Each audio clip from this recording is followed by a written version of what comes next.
Haven't heard much from Tony G so far. Makes the call. Tony G's had good luck with that hand in this game. On Monday night, he flopped trip jacks and raked in almost 200,000. Ace 9 offsuit. Philadelphia. That flop looks like you, doesn't it? No, Phil, I look like me.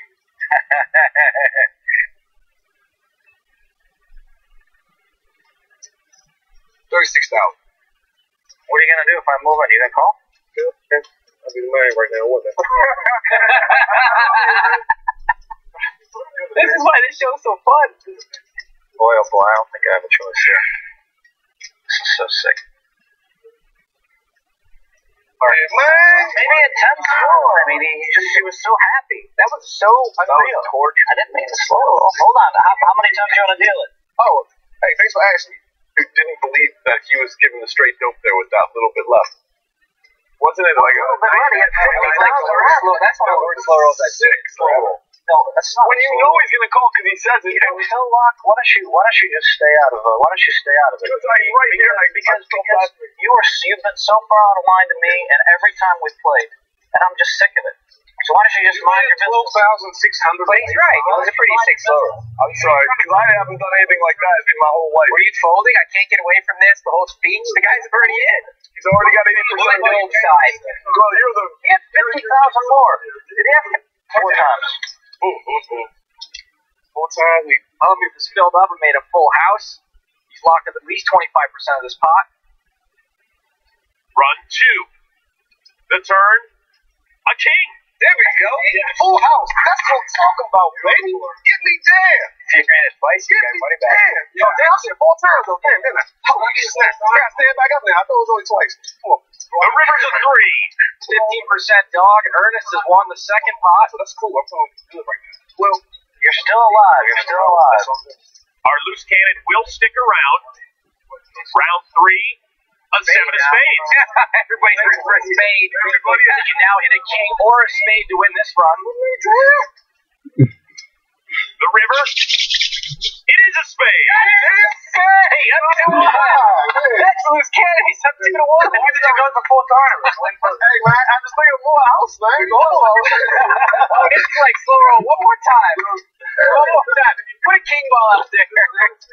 Ernest Wiggins has now won half the pot. This is the thing right here. This is it right here, man. This is like I really like it.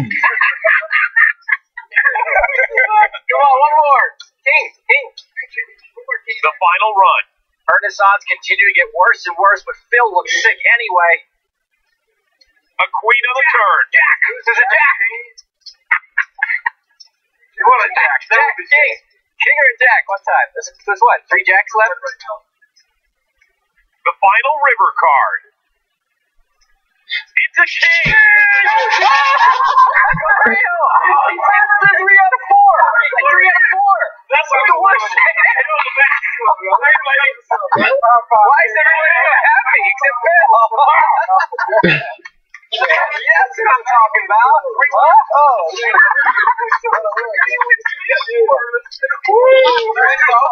do it once, you lose a whole lot. And every time you did it an extra time, you want a higher percentage of the pot. You did it twice, 50%. Phil deserved that. Doing that with ace 9. Tony, can you please shut up? The bike's coming. I hate them. I mean, come on, man. You just want to rub salt in my wound every time. Show some class. Show some class. But the hand. You're a professional. You don't have to play like that. I thought he might have tons full. That's the way I think. Okay. Now you want to make fun of me? That's fine. Ace 9. You want to make fun of me? That's fine. That's worse than King Jack.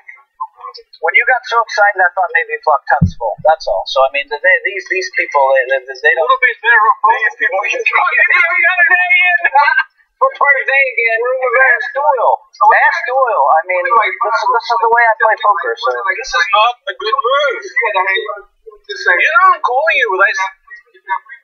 What are you doing?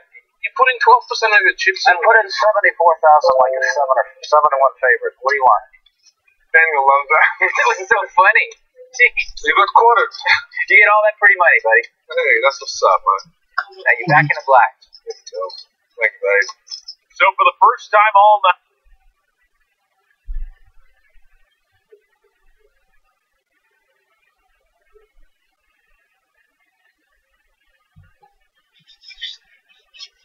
What'd they do wrong? Oh, Christ. Good night. Help me. Go ahead. What'd they do wrong? Good help in the spit take. The king is dead. Everything. I mean, here, the key, you've got to understand, the key is, and I wasn't there, but I could hear him talking in his ear because I've gone through it. Kevin Dunn, when Mick Foley decided to do Cactus Jack, or they decided to let him, in Madison Square Garden for the first time, Cactus Jack had never been in the WWF, so Kevin Dunn was convinced that Mankind was a big star, but nobody knew who Cactus Jack was. Well, nobody's going to know who Cactus is. It's Madison Square Garden. As soon as the music hit and he came out, the place blew because they were wrestling fans. Terry Funk, Chainsaw Charlie. When he comes out in Madison Square Garden, Kevin Dunn says, wow, you know, wait a minute, let me get Kevin Dunn. His feet go down to here. Have you ever seen this fucking clown? The fucking, he cuts his hair with a pencil sharpener. And he's got the buck teeth down here. He makes $500,000 a year or better these days. He can't have his fucking teeth fixed. And then everybody who has ever worked there in the television crew, or like I was talking to one of their old directors the other day, works for TNA, the people who worked on the crew, he'll get on the headsets, he's in the truck, he's the producer, and he's talking to the crew, or he's eating like chips with the teeth. So anyway, he said, Terry Funk hasn't been here in 15 years. Nobody's gonna know. As soon as Terry comes out with the chainsaw and the fucking pantyhose on his head and starts doing that left kind of lopey walk around in a circle, Terry, they will tell Vince, well, Vince, you can't let these guys get over WWF guys because WWF guys are the real stars. These guys from down south, you know, they've been on their TV. You know, a few people may know them, but they're not stars like we have. The first thing about an invasion angle is, if the United States was invaded by fucking Swaziland or, you know, Bogota, Colombia's, the fucking Bogota National Guard, are we shaking? No, if somebody's got nuclear weapons, they're going to hit the fucking button. We're thinking, oh shit, we got to hit them first. That's an invasion. What would happen if H.G. Wells' War of the Worlds? The Martians land, the fucking spaceship opens, and out pops Marvin the Martian with his cosmic ray gun. Get your invaders over. They won't let. They think Vince wants to hear it. Secretly, deep down, he does. Nobody is as big as the WWF and the WWF stars, so we can't let these guys look like they're competitive, or we can't let these guys beat WWF guys, or we can't do blah, blah, blah. And it just feeds on itself. And having the whole McMahon family thing. The whole reason why this would work, the whole reason why that Hall and Nash and the NWO invading WCW actually is the only angle they ever did in the 13 years they owned the company that actually really did kick Vince's ass, is because people really believed, my God, here's fucking Razor and Diesel, and they showed up and they're going to fuck with the WCW guys. We believe this. That's why that worked. And he wasn't bright enough to see that. 5 years later, he gets the same thing handed to him double, because now he owns everything. He can use anything, any name, whatever. They blow it off, and nobody's there telling him, Vince, what the fuck are you doing? They were probably telling him the reverse. Well, I know what those NWA guys, nobody believes that fucking shit. Those guys now, WWF stars, we know them all over the world. Hell, the McMahons owning everything, the Moore McMahon family, blah, blah.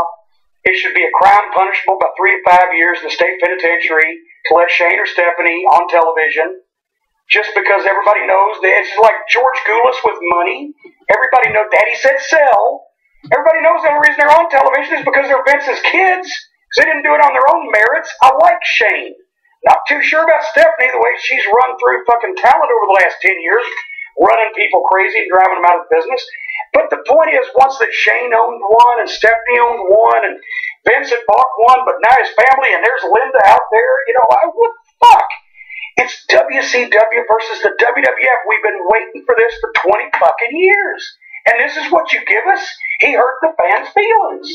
And if you noticed, just like WCW business dropped off at the end of '99, was it? And then they lost $60 million in 2000, and then they were done by early 2001. Middle of 2001, WWF business dropped. They made the bonehead mistake of turning Steve Austin heel. Yeah, everybody wants to boo their fucking hero, and they botched that, and business dropped. And what was it? A year and a half before it started percolating back up again. I mean, they were still making money. Nobody's throwing any benefits for them. I'm just saying, Why do you think that the biggest name talent wasn't brought aboard initially? Shouldn't that first surge, when you do that invasion angle and that first surge, shouldn't you hit hard? Sure. First? It was money. See, WCW was losing more money than everybody realizes because I'm not going to say all these people because I don't know, but when you had Flair and Goldberg and Sting and Nash, all the top guys, most of them were not being paid by WCW. They were being paid by Turner Broadcasting. When WCW was sold, folded up, caught on fire, turned blue, dropped dead, whatever, it didn't matter to them. Turner Broadcasting still had to pay these people.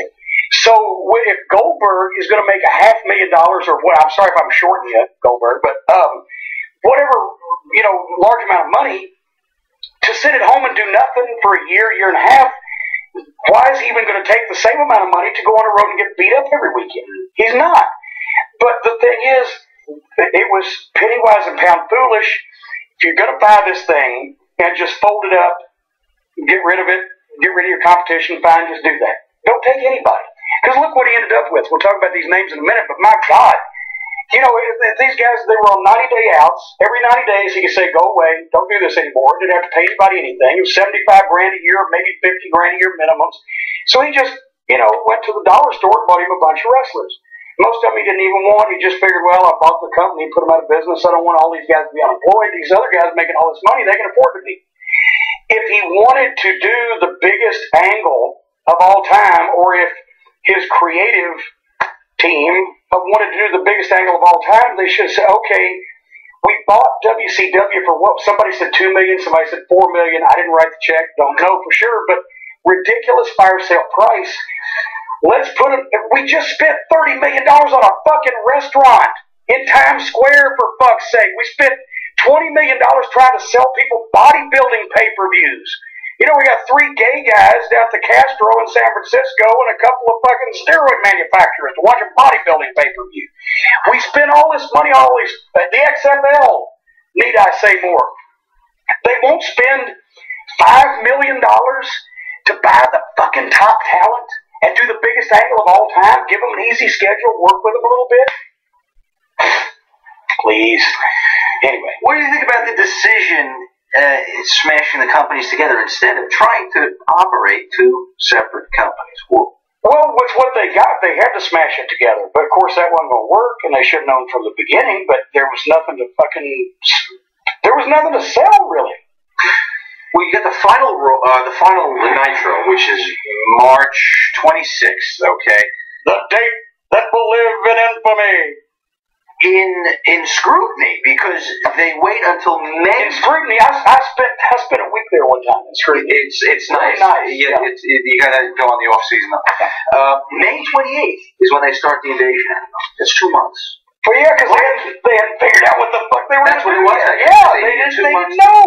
Yeah, and they needed 2 months to plan that. I could have planned that on a good shit after a dinner at Taco Bell. But not only that, you've known for how long that you're going to buy the company. Shouldn't you start? I don't really know that they knew all that long they were going to buy the company. They just kind of ended up with it. But still, you know, fuck, you send me this shit on Monday, it's Friday, and I've got something better than they had.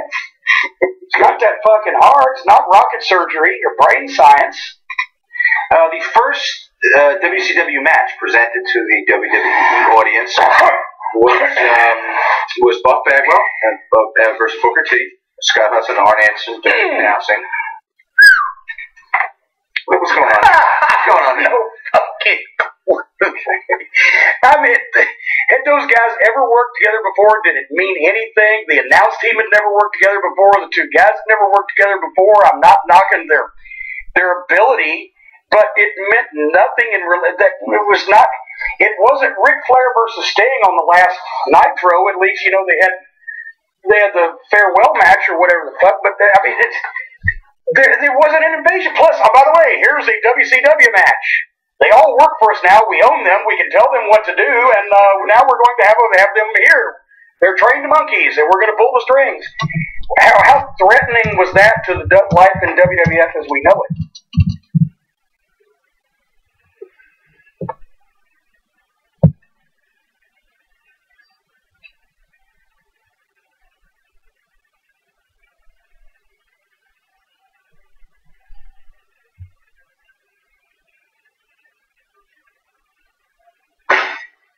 Pretty good for a girl. I heard that a lot as a kid.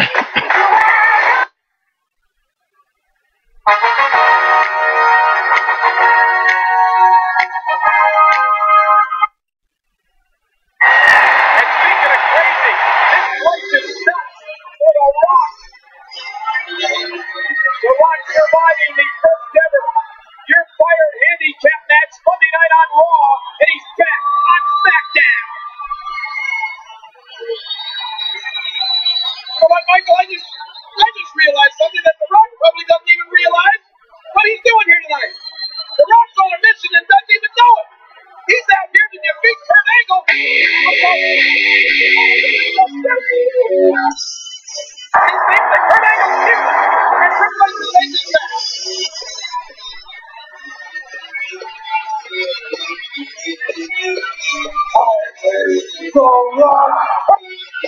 And undefeated American hero. That's true. A representative of the great nation. Of the respect. A man who is. Welcome to the Young Turks. The side of a right hand and the people We got a lot of great shows, in fact, that I want to tell you about coming up. March 19th, we're going to do another Bernie Sanders Town Hall event online. Young Turks and a number of other partners, and it is going to be about income inequality. Senator Elizabeth Warren joining Bernie Sanders in that town hall. That's great. Michael Moore, economist Derek Hamilton. So we'll bring that to you. So tune in at the regular time, and then we'll go to the town hall when that begins. That's on March 19th. That's a Monday. March 20th is a Tuesday, and we have election night coverage in Illinois. Lots of really important races in Illinois. Every primary night, check out the Young Turks election coverage right here on tytnettwork.com/live. That's also where you get Bernie Sanders Town Hall. Okay, on today's show, a great match between off performance with Donald Trump. I got one coming up for you in the first story. I got one coming up for you in the next segment. I've got a fun prediction for you guys today.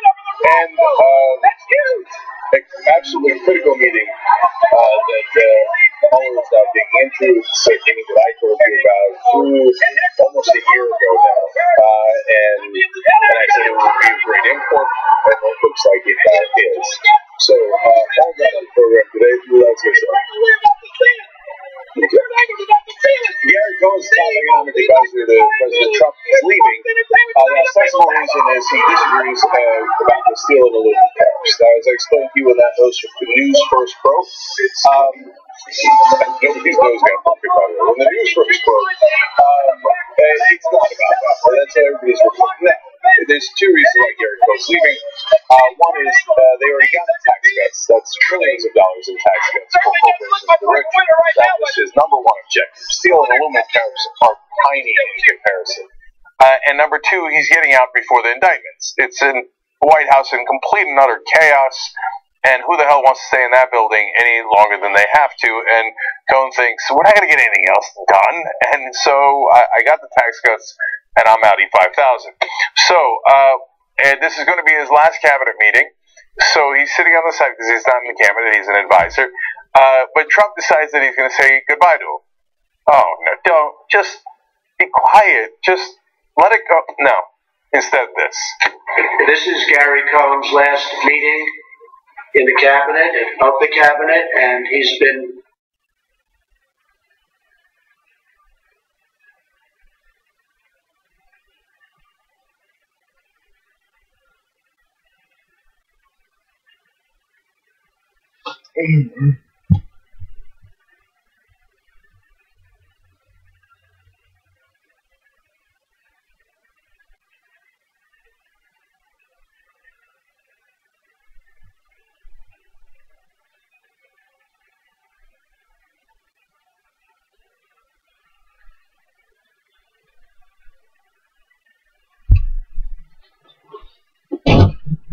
terrific. He may be a globalist, but I still like him.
Because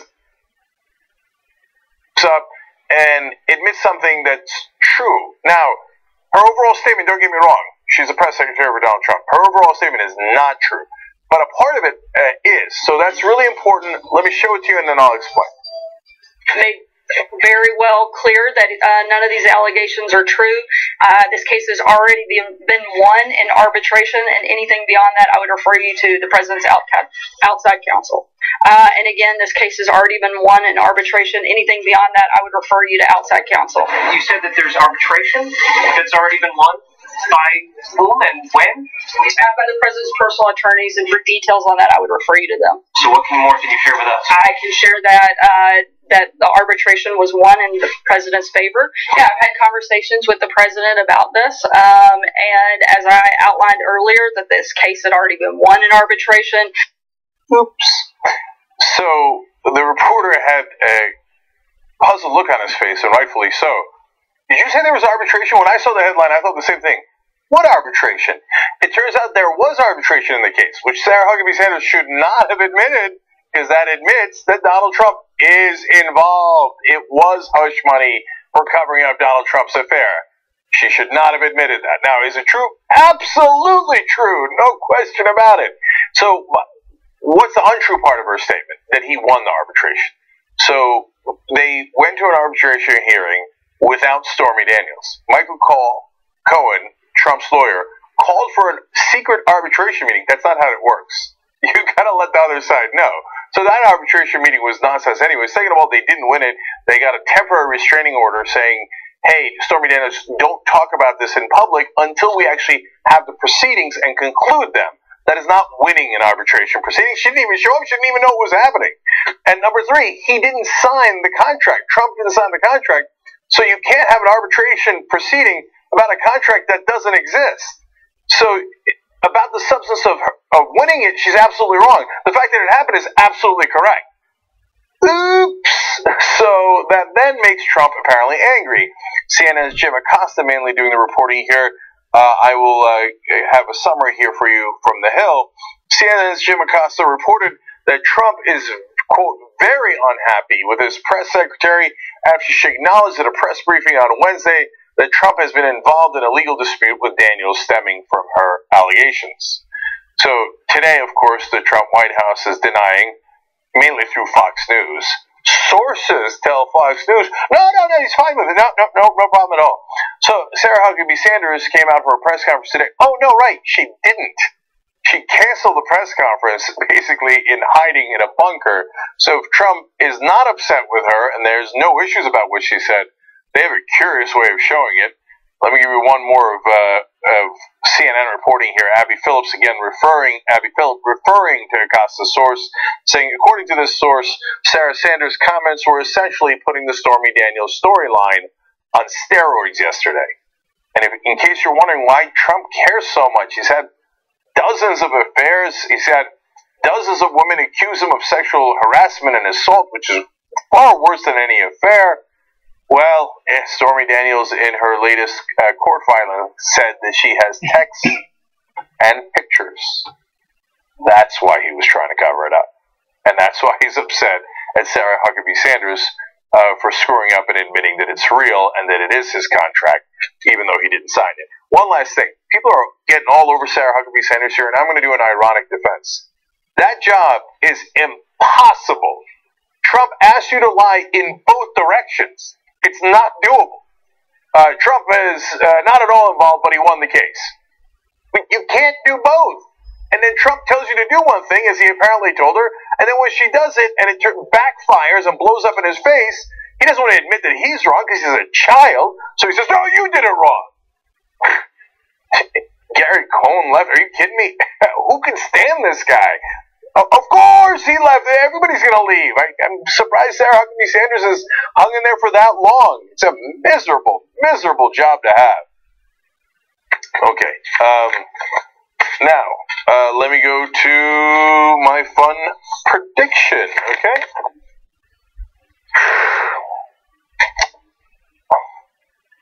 Rex Tillerson is our Secretary of State. He was the former CEO of ExxonMobil. Now, I've been telling you for a long time that he was put in to that position because of a deal that the Russian government cared a lot about. It was a deal between Rosneft, which is the huge oil and gas company in Russia, and ExxonMobil. They were going to explore a portion of Russian, it's mainly the seas, as you'll see in a second, above Russia, and it was a $500 billion deal on paper. The proceeds were supposed to net out the revenue overall from the oil that they would get there. $9 trillion. Absorb that number. That is not 9 million. That is not 9 billion. That is 9 trillion. So that's a lot of money at stake, and why Russia cares so much about this. So that's why Donald Trump, out of nowhere, picked the CEO of ExxonMobil to be our Secretary of State, which makes no sense at all. So they wanted to lift the sanctions so ExxonMobil could go forward with that deal with Rosneft. Now, it didn't work out because Congress said, hell no. Senate, for example, voted 98-2 to maintain those sanctions and even add more sanctions on top. Now, Trump has not put the new sanctions into place, but he can't lift the old sanctions, so those are still in place. But then the second thing happened: oil prices dropped, making that really expensive exploration not as worth it economically as it used to be. So today the news is ExxonMobil has canceled that deal, which is going to lead to my prediction in a second. But first, let me give you the full context here. Go to the Wall Street Journal. Mr. Tillerson touted the agreement as a breakthrough, giving Exxon access to one of the world's greatest unexplored oil and gas basins. This was back when they made the deal. The company reportedly spent about $700 million to drill the first well, likely making it the most expensive ever to struck oil, according to Rosneft. But further exploration was halted because of U.S. sanctions imposed by the Obama administration following Russia's intervention in Ukraine in 2014. In case you were wondering why Russia supports Donald Trump and the Republican Party and not the Democrats. Both Obama and Hillary Clinton were in favor of those sanctions, and the Russians had 9 trillion reasons why they didn't want the Democrats in charge in America. So, now why does Exxon care so much? Well, for similar reasons. The joint venture between Exxon and Rosneft included exploration in the Kara Sea, as well as other collaborative efforts in Russia. And the U.S. Exxon funded the exploration work entirely, earning a 33.3% stake in any discoveries. So, if they were going to have $9 trillion in revenue, I can do the quick math for you on that. That's $3 trillion on the line. So, everybody that was involved in that deal desperately wanted that deal to go through. Hence, a lot of the drama that we have seen about Trump and the Russian collusion, I believe. So, but now Exxon's saying, we're done. We can't reverse a 98-2 vote from the Senate. Besides which, at these oil prices, it's not worth it. So the company said it would formally begin to withdraw from the Rosneft joint ventures this year, taking a $200 million loss after taxes. So, look, $200 million is significant. That's painful, and that's why they didn't want to let it go. But given the amount of money they could have made, it's a drop in the bucket. So they just cut their losses at this point. But they could come back to it. And in fact, the Russians, in the Wall Street Journal article, kept saying, no, you never know. You never know. We're open to doing it again. And, I wondered, and so you might have wondered, why didn't the Russians just do a deal with someone else? Why do they want to bother going into so much trouble and making sure? There's a recent story that just came out a couple of days ago about how the Russians apparently back-channeled to Trump. This is what Mueller's investigating, at least, that they did not want Mitt Romney as Secretary of State. He had some tough rhetoric against Russia. They wanted their friend, and that is literal. Rex Tillerson is a friend of Vladimir Putin, has gotten a medal from him, is a very good friend of the guy who runs Rosneft. They used to go biking together, picturing him on bicycles, going up a hill, motorcycles. Anyway, and so they wanted their friend in that position to lift the sanctions. Again, that didn't work out. But why Exxon? Well, experts say it is unlikely that Rosneft will be able to find another company able to step into Exxon's role, either due to European sanctions or a lack of technical capabilities to drill offshore wells. So, one more piece of context on that. Russia's federal budget relies on oil and gas sales for around 1/3 of its revenues. Without technology from partners such as Exxon, Russia will struggle to access those resources. So, if you're wondering why Russia went through all that effort, I told you $9 trillion, but look, it's 1/3 of their federal budget. It is gigantic. What wouldn't you do for 1/3 of your federal budget? And that is why I believe, and I have maintained from day one, that is what all of this collusion is about. It's not about trifling Twitter impressions and 21 Tumblr accounts.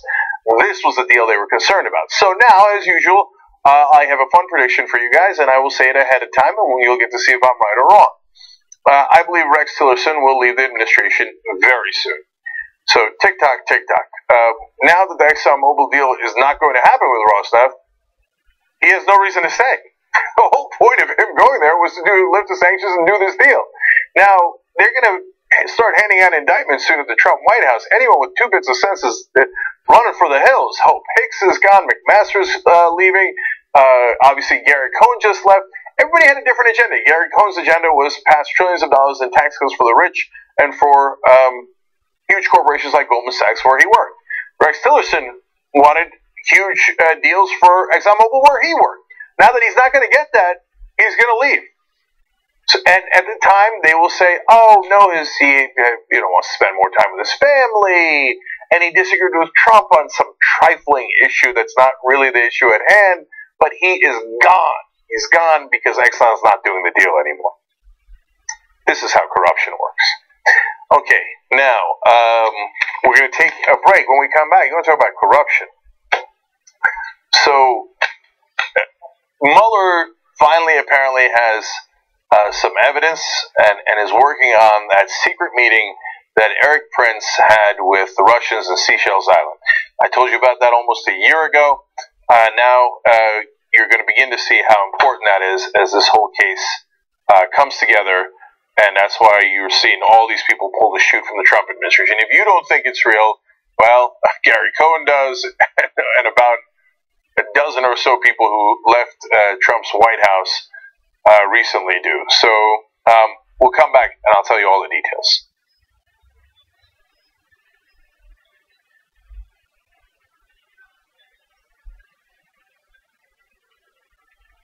I know what you're thinking. I love how you do something with your lips when you play the sound clips. Oh, really? Yeah. Look at his I was a woman. No, you're closing your mouth. Usually I'll be like, and I'm like, is he like lip syncing it? I don't know. I never noticed it until you said it. It's a funny habit.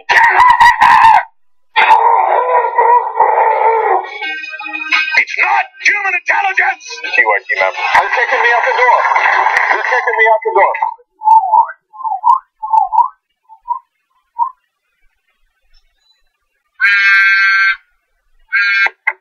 Hey, Jen, what's up? And I want to do a YouTube live clip, but not live. Go. I just shot a clip. It's time sensitive and it needs to be edited. Did anybody call for an editor?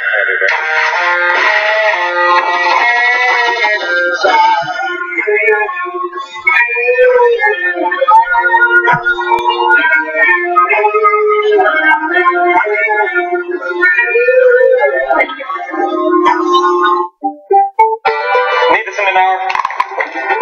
Sure, editor too. Fuck you.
Believe me, everybody wants to work in the White House.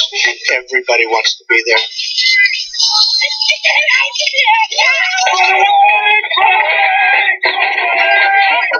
Believe me, everybody wants to work in the White House.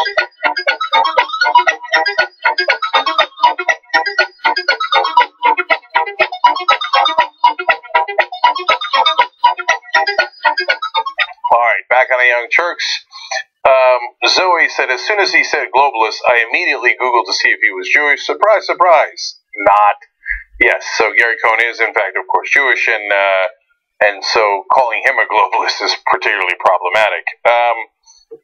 Mark of the Beast says, Trump made a joke about revolving door between government and corporations. Hey, Democrats, can't you take some policy positions against that crap?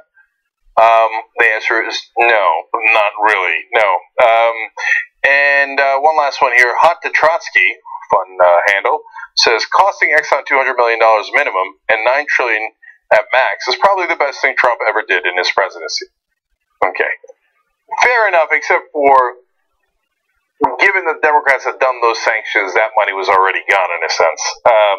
But Trump could, as usual, couldn't live up to his end of the deal with the Russians. All right, speaking of that, let's go over here. So Eric Prince is the former head of Blackwater. He wants the government to privatize portions of the military and the intelligence services. And by the way, in the last budget bill, they did. Not the military part, but the intelligence services. They provided a black ops budget that would go to private mercenaries. And Eric Prince is the one that has been lobbying for that. He's also the brother of Betsy DeVos, who was education secretary. He's also part of the family that was one of the biggest donors to Donald Trump and his 2016 campaign. So, when he met with some very important Russian officials in a tiny island called Seychelles in the middle of the ocean, I thought, that's curious. And that was during the transition period. Well, it turns out that that might have been for back channel communications with the Russians, exactly as we suspected and I talked about on this show at the time.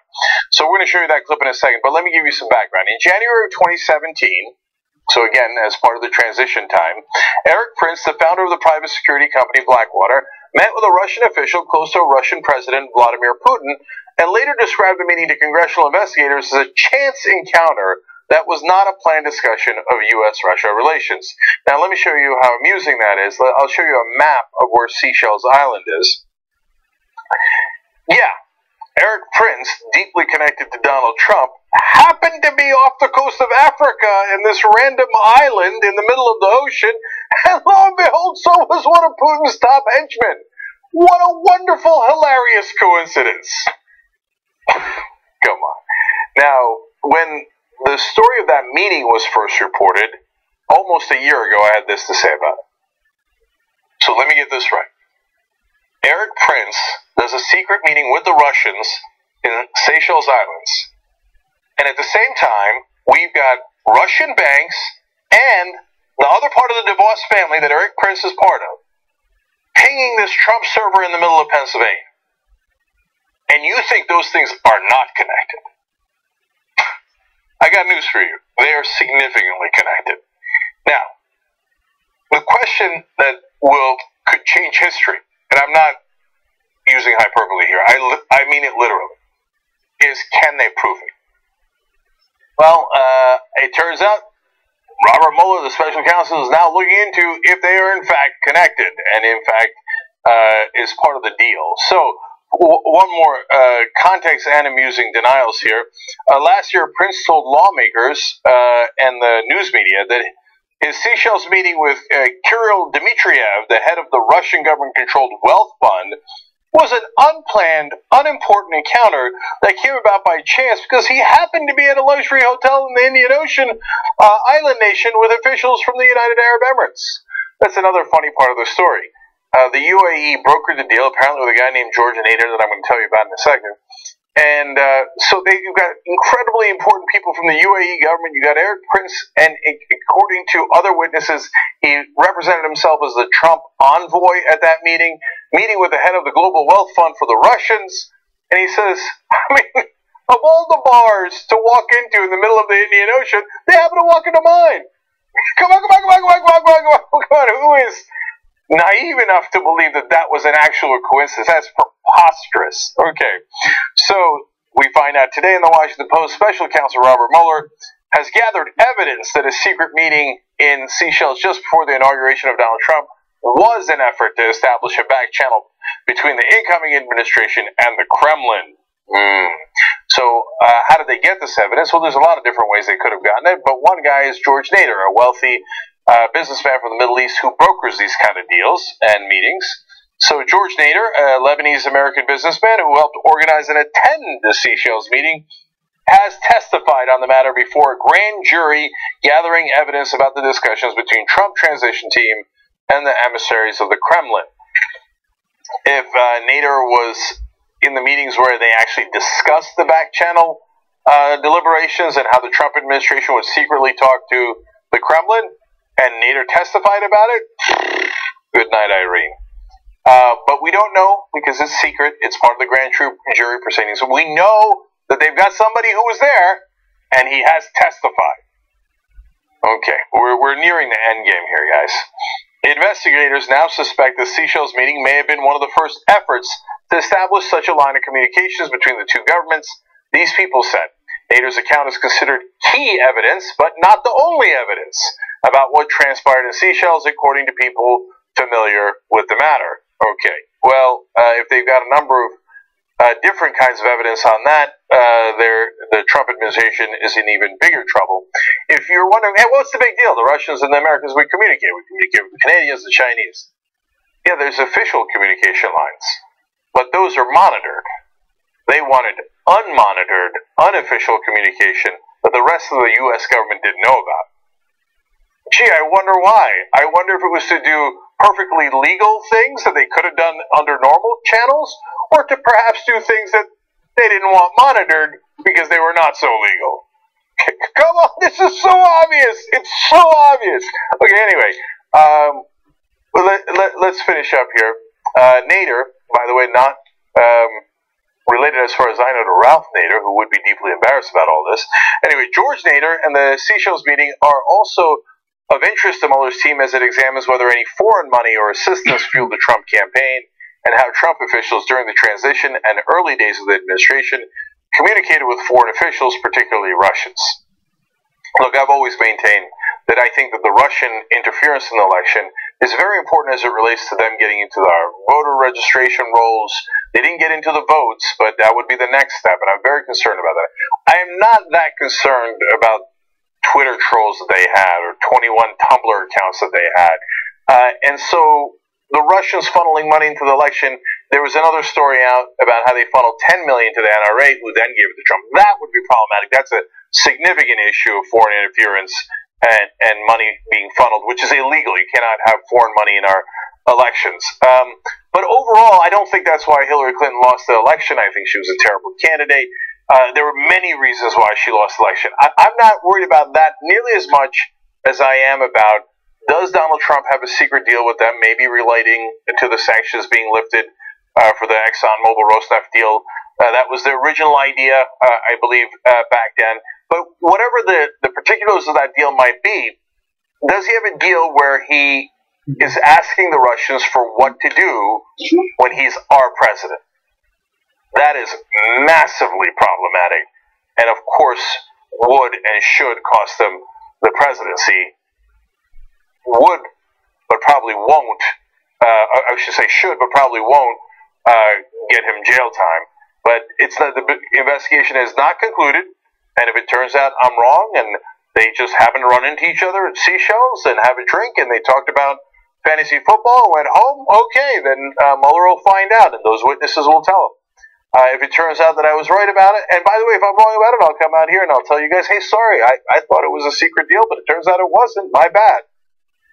If it turns out it was a secret deal, and Trump was getting notes from the Russians for what to do with American policy, I'm sure that everyone will also come back and apologize to us, saying, our bad, you were right all along. I'm sure that'll happen, right? Okay. So now, let's go to tariffs.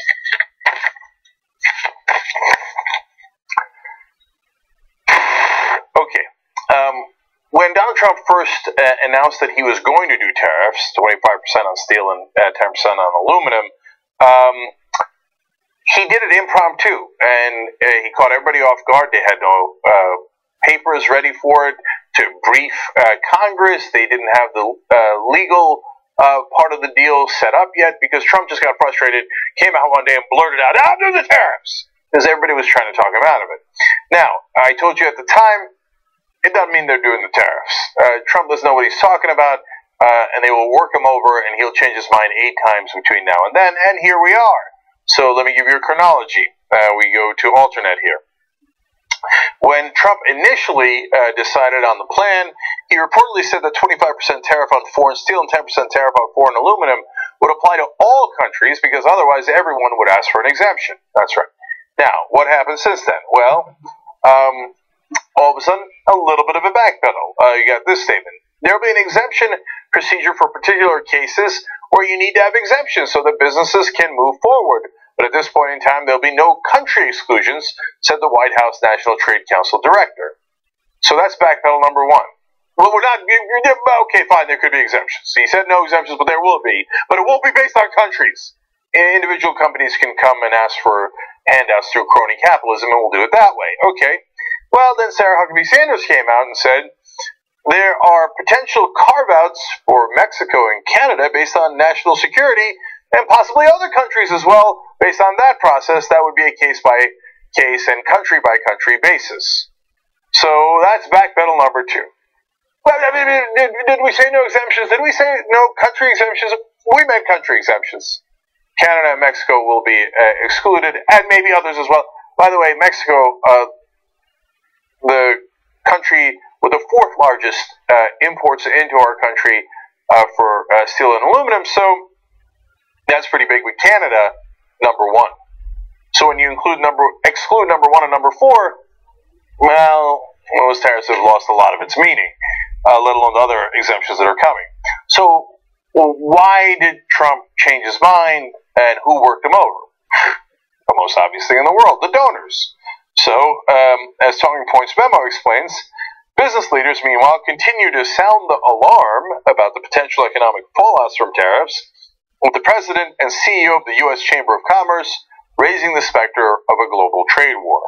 So when the Chamber of Commerce, with their billions of dollars in political donations, both directly and through independent expenditures and dark money, and the members of the Chamber of Commerce individually giving in all those different ways, when they come a-calling, politicians listen. And Trump has a lot of tough talk, but at the end of the day, he's now a standard greasy politician, and he does whatever his donors tell him to do, and that's where we are. So, now, if we left it right there, it would be a classic Donald Trump blundered in, didn't know what he was doing, flip-flopped, and is run by the donors. But there's a couple of other amusing aspects to it. I like this part. White House officials said specifics of President Donald Trump's plan remained fluid Thursday, and it was unclear when the tariffs would be finalized. In other words, he's not really done flip-flopping, and this might all be nonsense. Now, he did come out today and gave a press conference. I'm going to show you 2 amusing parts of that in a second. And he did confirm that he's going to do the tariffs, but yes, there are going to be exemptions for Canada and Mexico and perhaps other countries. So his tough guy stance is null and void and is not in play. Okay? Here's amusing part number 2. Wilbur Ross, the Commerce Secretary, when trying to defend this, said this. He's already indicated a degree of flexibility, I think a very sensible, very balanced degree of flexibility. We're not trying to blow up the world. Oh, so that was in play. So apparently that was one of the possibilities. In other words, we talked him out of it. He now has flexibility because he didn't realize what an idiot he is. And if we had actually listened to Trump, we would have blown up the world. But we convinced him to have flexibility, so we're a little short of blowing up the world. We almost, by the way, dodged the bullet entirely because Trump almost forgot to sign the actual order. So watch this part. I assume you've all been many times into the Oval Office? Come on, let's go and do that. Let's go and do that. You're signing? Yes, I'm going to do it. We'll go into the Oval Office. We're going to sign this up. We'll go into the Oval Office. We'll have a picture, okay? Okay, thank you. Mr. President, you idiot, you have to actually sign the thing, right? Like, no, I know, we're going to go to the office in a little bit. I know I should sign it. I'm going to sign it. Yeah, but that's not the funniest part of the press conference. So he's got these steel workers around him. One of the steel workers comes up and gives this moving speech about how his dad had gotten laid off, and it was that had happened to him. He had 6 kids. His dad did, and he said it was one of the saddest things he's ever seen. And he said, I don't want that to ever happen again. So then Trump comes up and says this. I thank you for the opportunity for what you do. Your father's Herman? Herman, sorry. Yes, sir. Yes. Well, your father Herman is looking down. He's very proud of you right He's now. still alive. Oh, he is? Well, then he's even more proud of you. Then he's even more proud. Okay. To be fair to Trump, that person had talked about how his father felt at the end. He meant like at the end of getting fired and etc. But it's not the worst thing Trump has done. I can see why he had the wrong impression there. It was more of a Bush moment where light, weird confusion reigns. Like, huh? What? What did I do? What did I do? Right? As opposed to Trump, where he comes in and wrecks everything. So, just a funny little ending to a funny little story about how we almost blew up the world with tariffs. Okay, one last story for you in this segment. Okay. So Sinclair Broadcasting is an enormous television and media empire. They have stations in 72% of the United States, which is gigantic. Previous rules used to prohibit that, but now we let monopolies run wild throughout the country. And now they're thinking of buying Tribune, which would make them even larger. They happen to be very conservative. Their owners are Trump supporters, and so they force the local TV stations to do propaganda from a conservative perspective, and they put it into the so-called news of those stations. Now, you probably have no idea if you have a Sinclair station in your market, because it might be you don't know it is Sinclair. It could be an affiliate for NBC, ABC, CBS, or whatever other station.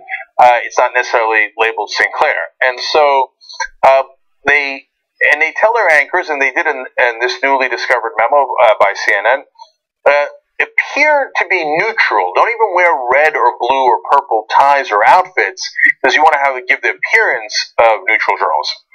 Not the reality of it, but the appearance of it, okay? So the new memo that CNN found, because the local anchors gave it to them, is titled Anchor Delivered Journalistic Responsibility Message. And how is that for Orwellian? No. This is not talking points about conservative point of view that you should do propaganda on. It is Anchor Delivered Journalistic Responsibility Message. Okay, interesting. As Brian Stelter explains at CNN, as scripted, the promos decry fake stories from national news outlets, echoing President Trump's inflammatory rhetoric about fake news. It turns out the memo happens to support Donald Trump, just like the owners of Sinclair. What a wonderful coincidence. So, instructions to the local station said this: please produce the attached scripts exactly as they are written. This copy has been thoroughly tested and speaks to our journalistic responsibility as advocates to seek the truth on behalf of the audience. How is that for Orwellian political correctness? You must not vary from the politically correct script that we give you. It is on the behalf of the truth and journalistic responsibility that we tell you to read this partisan message. Oh, okay, thank you, appreciate it. The promos begin with one or two anchors introducing themselves and saying, I'm, or we are, extremely proud of the quality balanced journalism that, I love this, proper news brand name of local station produces, but I'm, or we are, concerned about the troubling trend of irresponsible one-sided news stories plaguing our country. Look, that also goes to a general point that I make outside of the context of the story, which is that a lot of these anchors, God bless them, are not news anchors, they're news actors. They just read the scripts anyway. The producers write the scripts and the anchors read them in a funny anchor voice.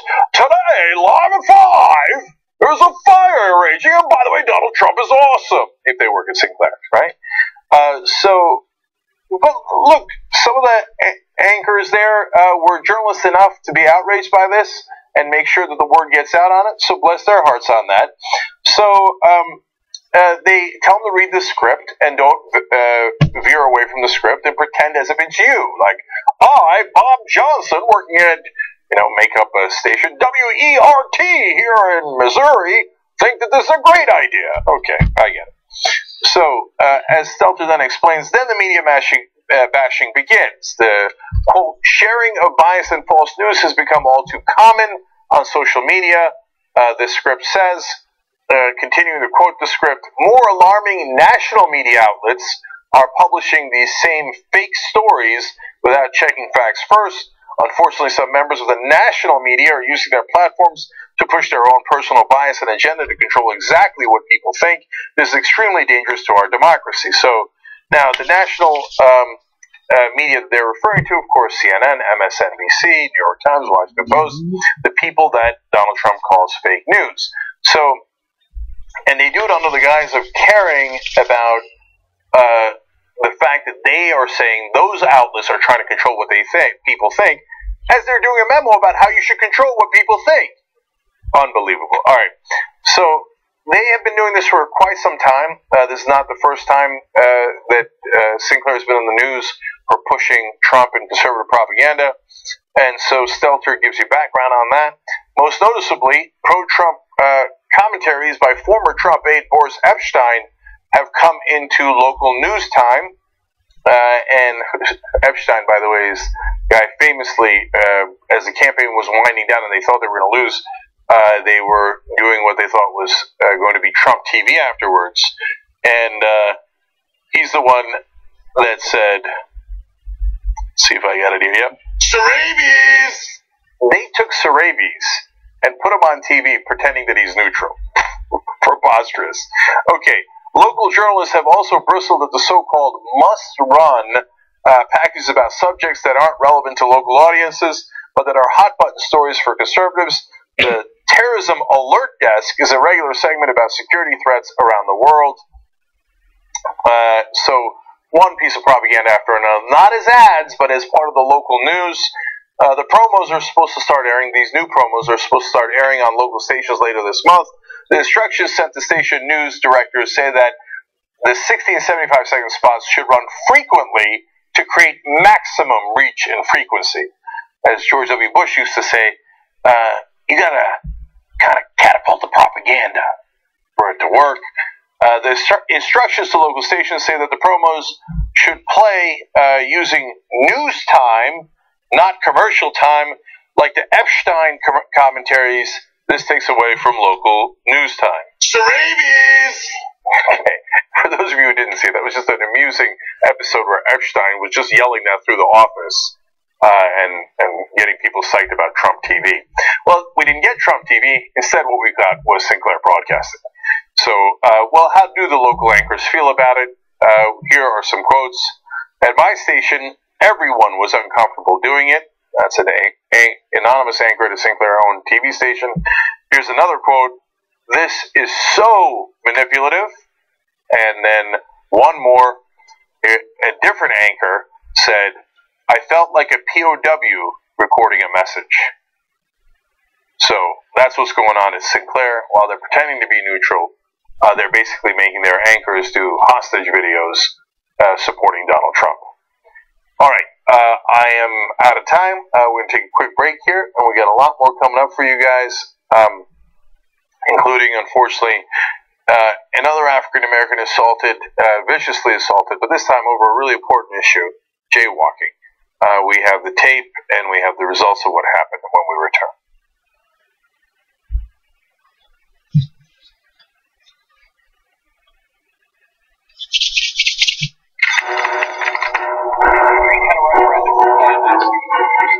T-minus 1 minute till landing. TYT broadcast controllers, listen up. Give me a go, no-go for landing. Sound? Audio is hovering at minus 12 decibels. We're go. Streaming? We're go. Camera crew? We're go. Mission control? We're go. Stacks. We're good. Iguana. Sir, we are go for landing. Okay, everybody. I want this to go off without a hitch. Sir? I've been looking over this joke for the past hour, and with the banner firing now weeks old, and waiting in English, Johnson, English. What are you trying to tell me? this joke isn't going to land, sir.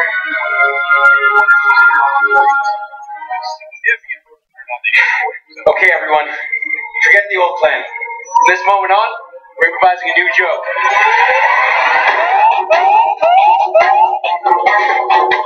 So this is where the show started, and this is where it was supposed to end. Now the joke was supposed to land here, but that's not going to happen, obviously. So we need to come up with a new joke. Maybe here? Hits are dropping, streams are failing, retweets are stopping. 40 seconds. Alright, team. We gotta find a way to make this fit into a joke about this that will appeal to them. 30 seconds. The Trump joke's our safest option. Trying to land a Trump joke after this week's events is a suicide mission. We are officially out of time. We need to act now. Sir, I think our best course of action is to let Jink try to land a dad joke. That's the deal? That's the deal. Alright, everyone, to their stations.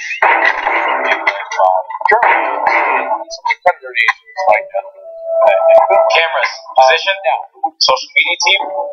Race run follows. 10 seconds. As for the rest of us, all any of us can do now is wait and hope. This is gonna be the worst disaster TYT has ever experienced. With all due respect, sir, I think this will be the finest hour 2 yet.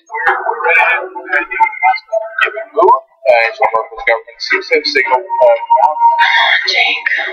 Everyone, it's been a pleasure streaming with you.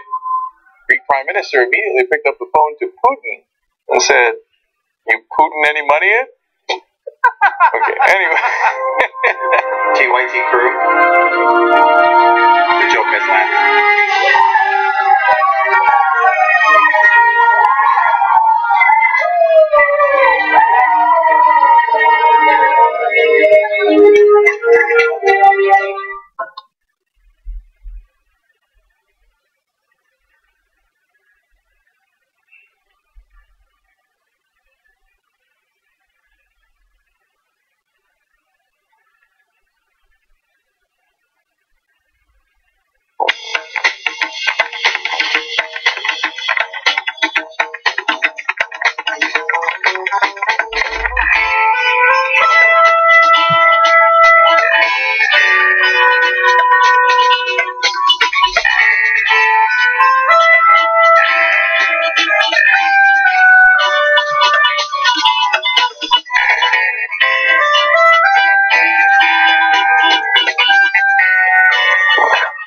Young Turks, Cenk and Anna with you. Two quick tweets for you. Hashtag 2IT Live to talk to us during the show. Mark of the Beast says, if there was a deal between Trump and Putin, Trump better chemically test everything he drinks now that the Exxon deal has been canceled. So, good point. Pedro Rios Leao writes in, because there's a lot of people who watch the show from different parts of the world. The other day when we were doing the election coverage in Texas, we had somebody who said they were staying up till 4 a.m. Watching it in Germany. Obviously, we got some great fans in Japan. But Pedro writes in, I'm living in a rural area in Bahia. I'm living on collecting rainwater. I've just got the satellite internet connection, and comparing my way of living kind of off-grid with this kind of international interaction is mind-blowing for me. This is a revolution for me. Wow. So that's amazing. So, Pedro, welcome. Welcome to the world. How did you find us? Tell us more. That's amazing. Wow. Yes. Yeah. All right. What do you got for us, Anna? All right. Unfortunately, we start off with a pretty disturbing story. The community of Asheville, North Carolina is reeling today following the release of police body cam footage that showed an interaction with an African-American resident in the area who they stopped over jaywalking. Now, the video has gone viral and it's nearly 9 minutes long, but we do have the relevant portions of that video to show you, and it's incredibly disturbing to watch. But understand that on the day Johnny Jermaine Rush was approached by the officers, he was walking home after the end of his dishwashing shift at a Cracker Barrel restaurant. So he gets off work and apparently he jaywalks, and the police were not too happy about it, and so they approached him and words were exchanged. If you watch the full video, which we will link to in the description box below, you can see Rush essentially telling the cops, "I'm tired, I just got off of work, just stop harassing me." They ask him, "Do you want to get a ticket or do you want to be arrested?" He's like, "Do whatever you need to do, just stop harassing me." And then it escalates to what we're about to show you. And again, the video is incredibly graphic, but it gives you a sense of why the community is so upset. Take a look. Put your hands behind your back. Do not stop. Drop the bag. Put your hands behind your back. Okay. I'm trust you. Sir, look. 43 on foot. White male. A black male. White tank top. Thinks it's funny. You know what's funny? You're going to get up hardcore. Get on the ground. Get on the ground, Rush. Put your hands behind your back. Okay. Put your hands behind your back. Put your hands behind your back. Put it behind your back. Now. Stop. Put it behind your back. Rush, put your hand behind your back. Rush, put your hand behind your back. Okay. Rush, put your hand behind your back. There you go. And hold it down. My hand's set. Oh my God. There you go, Rush. I can't breathe.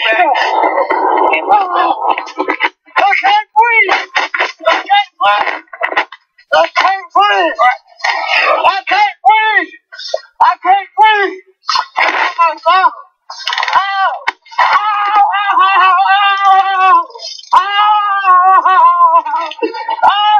Rush.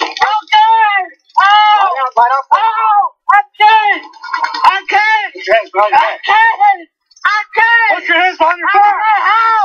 Behind your back.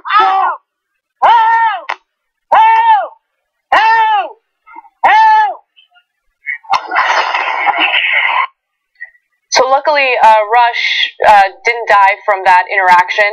More often than not, when we cover these types of stories, someone loses their life.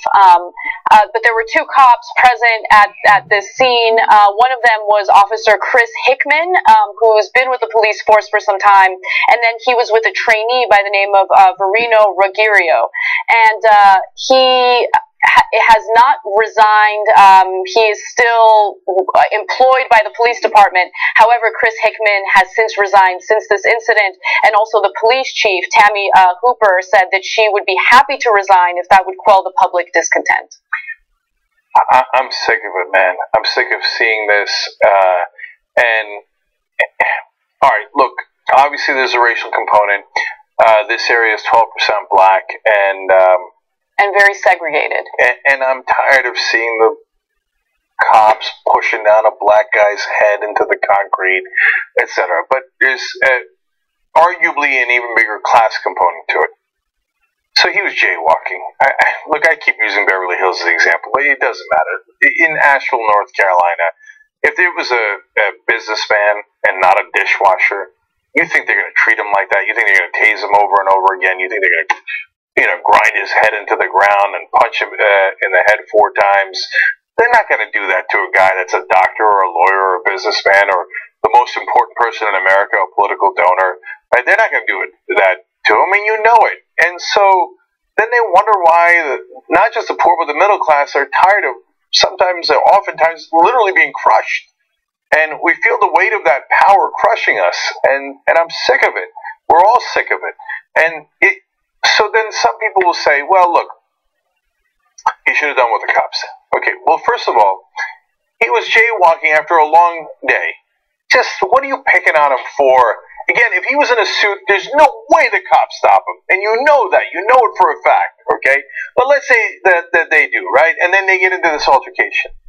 You know it started with jaywalking. You know the guy's not dangerous, etc. And he says at one point, as Hannah pointed out, and it's in the tape, he says, look, dude, like, you want to get arrested or a ticket? He's like, do whatever you got to do. So it's not like he's like some wild guy who's not listening to direction and appears dangerous. He says, do whatever you want to do. And so they decide, I mean, at most you should give him a ticket, right? Why would you choose arrest over a ticket? Why would you choose to escalate the situation rather than de-escalate it? Because, like, what the excuse that cops use all the time is, I was afraid for my life, right?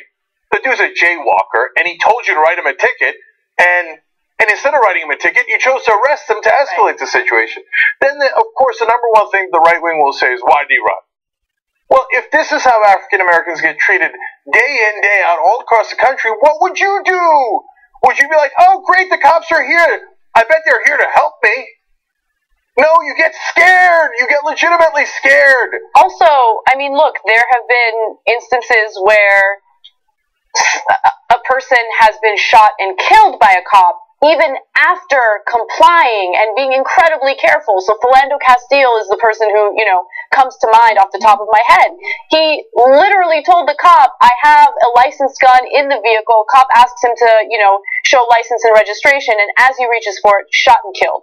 So, look, I think that in this case, I know this sounds ridiculous, but I've become so incredibly desensitized to this type of violence that if the person doesn't die from excessive force, I feel relieved. I mean, everyone should feel relieved, right?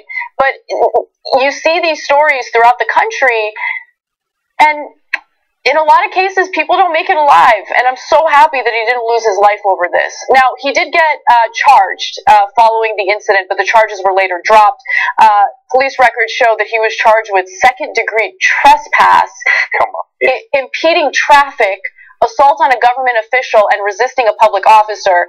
In September, though, the district attorney in Asheville reviewed the body camera video and decided to dismiss all charges.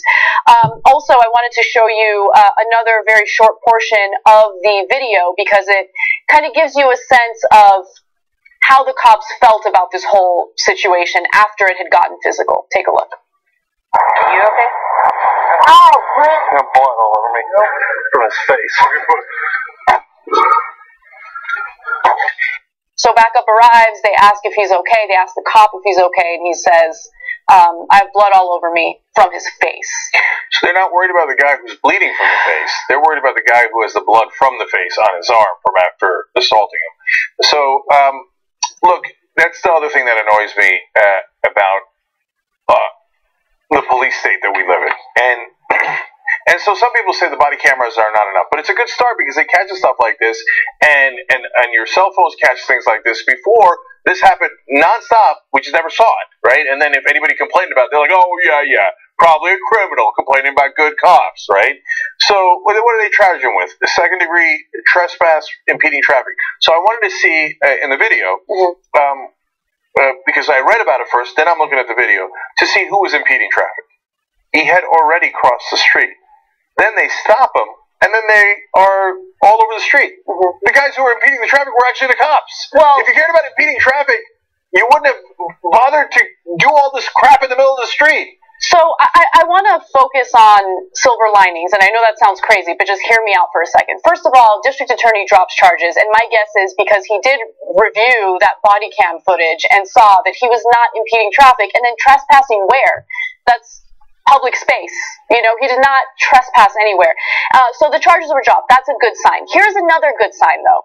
Following cases of excessive force or police brutality, more often than not, the police chief, the police union, the people involved will push back aggressively and deny any and all wrongdoing. But that is not the case here, and I thought that was interesting. So, as I mentioned, the police chief has suggested that she will step down if that makes the community feel more comfortable. She also said the following. Let's go to graphic 43. The whole thing is bad, right? It's just a terrible, egregious case. The whole reason around the stop to begin with was just a bad thing from start to finish. Look, I gotta be honest, you don't usually hear that kind of response or reaction from other cops, much less a police chief. So I feel like there is some progress, and that's something to focus on and keep pushing for real justice. She also said that she was going to fire Hickman, and he resigned right before she fired him. And that actually happens all the time. But I wanted to get to the other charges as well, because I'm like, you're right, there's some progress. Like I said, the body cameras are good, but this happens all across the country. They charged him with an assault on a government official and resisting a public officer. Who was assaulting who in that video? So and then they tell us, just believe the cops. Don't blindly trust that cops are all good guys. When I see resisting an officer, and sometimes that's the only charge. That means we arrested him for no reason, because you have to have an underlying charge for resisting an officer. Most of the time they don't. Here they did the infamous second-degree trespass and impeding traffic, and then assaulting a cop 9 out of 10 times means they assaulted you. Like, because if you actually assault a cop, I want you to get arrested. That's a terrible thing. I don't want any assaults, let alone on cops. But now, how many times have we seen they say, "Oh, he assaulted me"? Then you look at the videotape and they're kicking the crap out of him, and they're like, "But I got his blood on me from punching him in the face so many times. See how he assaulted me." And not only were they, one of the cops punching him repeatedly on the head, after he had already been restrained, he's on the floor. The other cop tases him simultaneously. And by the way, when he kept yelling, "I can't breathe," I mean, who did that remind you of? Eric Garner. Exactly. Yeah. And so, lastly, I wanted to also point out the tasers. The tasers' initial idea was, hey, instead of, like, if you're in a really bad situation and you're thinking of shooting someone, instead of shooting them, just stun them instead. And I thought, that's not what cops are going to do, okay? Like, if they think there's any kind of danger, they're going to shoot. They're going to shoot, right? So what are they going to use the stun guns for? When they feel like someone's not complying, and it's a hassle to get their arms behind them, right? Or they're not listening to me. Give me the stun gun. We'll make this guy listen. So it's not to stun them instead of shooting them. It's to stun them to show them who's boss. And you saw it happen there in that video. They already got the guy down on the ground. One cop's already punching him in the head, when the other one's like, let's do a gratuitous stun here. Or give me the stun gun. And by the way, that stuff can give you a heart attack, but they treat it lightly. On the other hand, you remember the guy on the ground was jaywalking. We got to take a break. Let's do that. And when I come back, I will share a story about how the FBI is in cahoots with the Geek Squad at Best Buy. And they're spying on you. But they are, though. It's crazy. It's crazy. It's out of control. All right, we'll talk about it when we come back.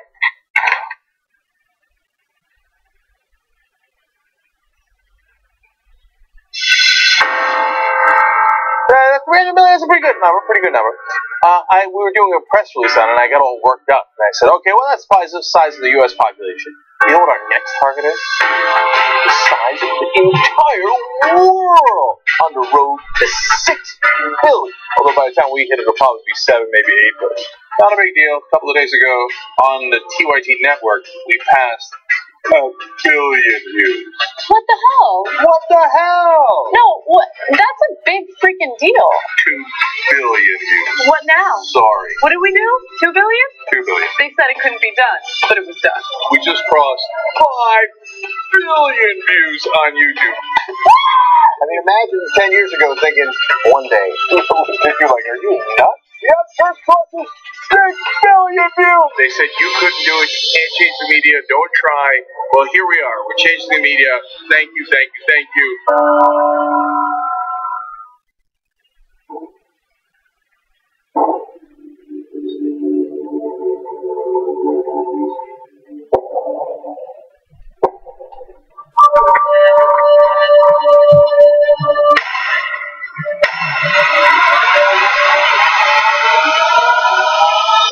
Easy for me. I started off in Brooklyn. My father gave me a small loan of $1 million. All my life, I was told no. He said I had small hands. They're not small, huh? I never heard that one before.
Hello.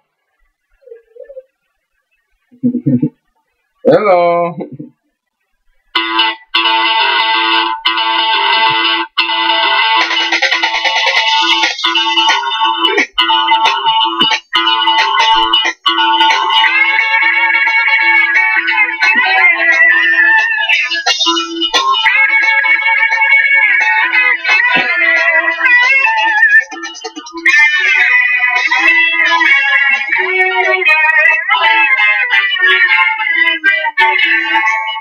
All right.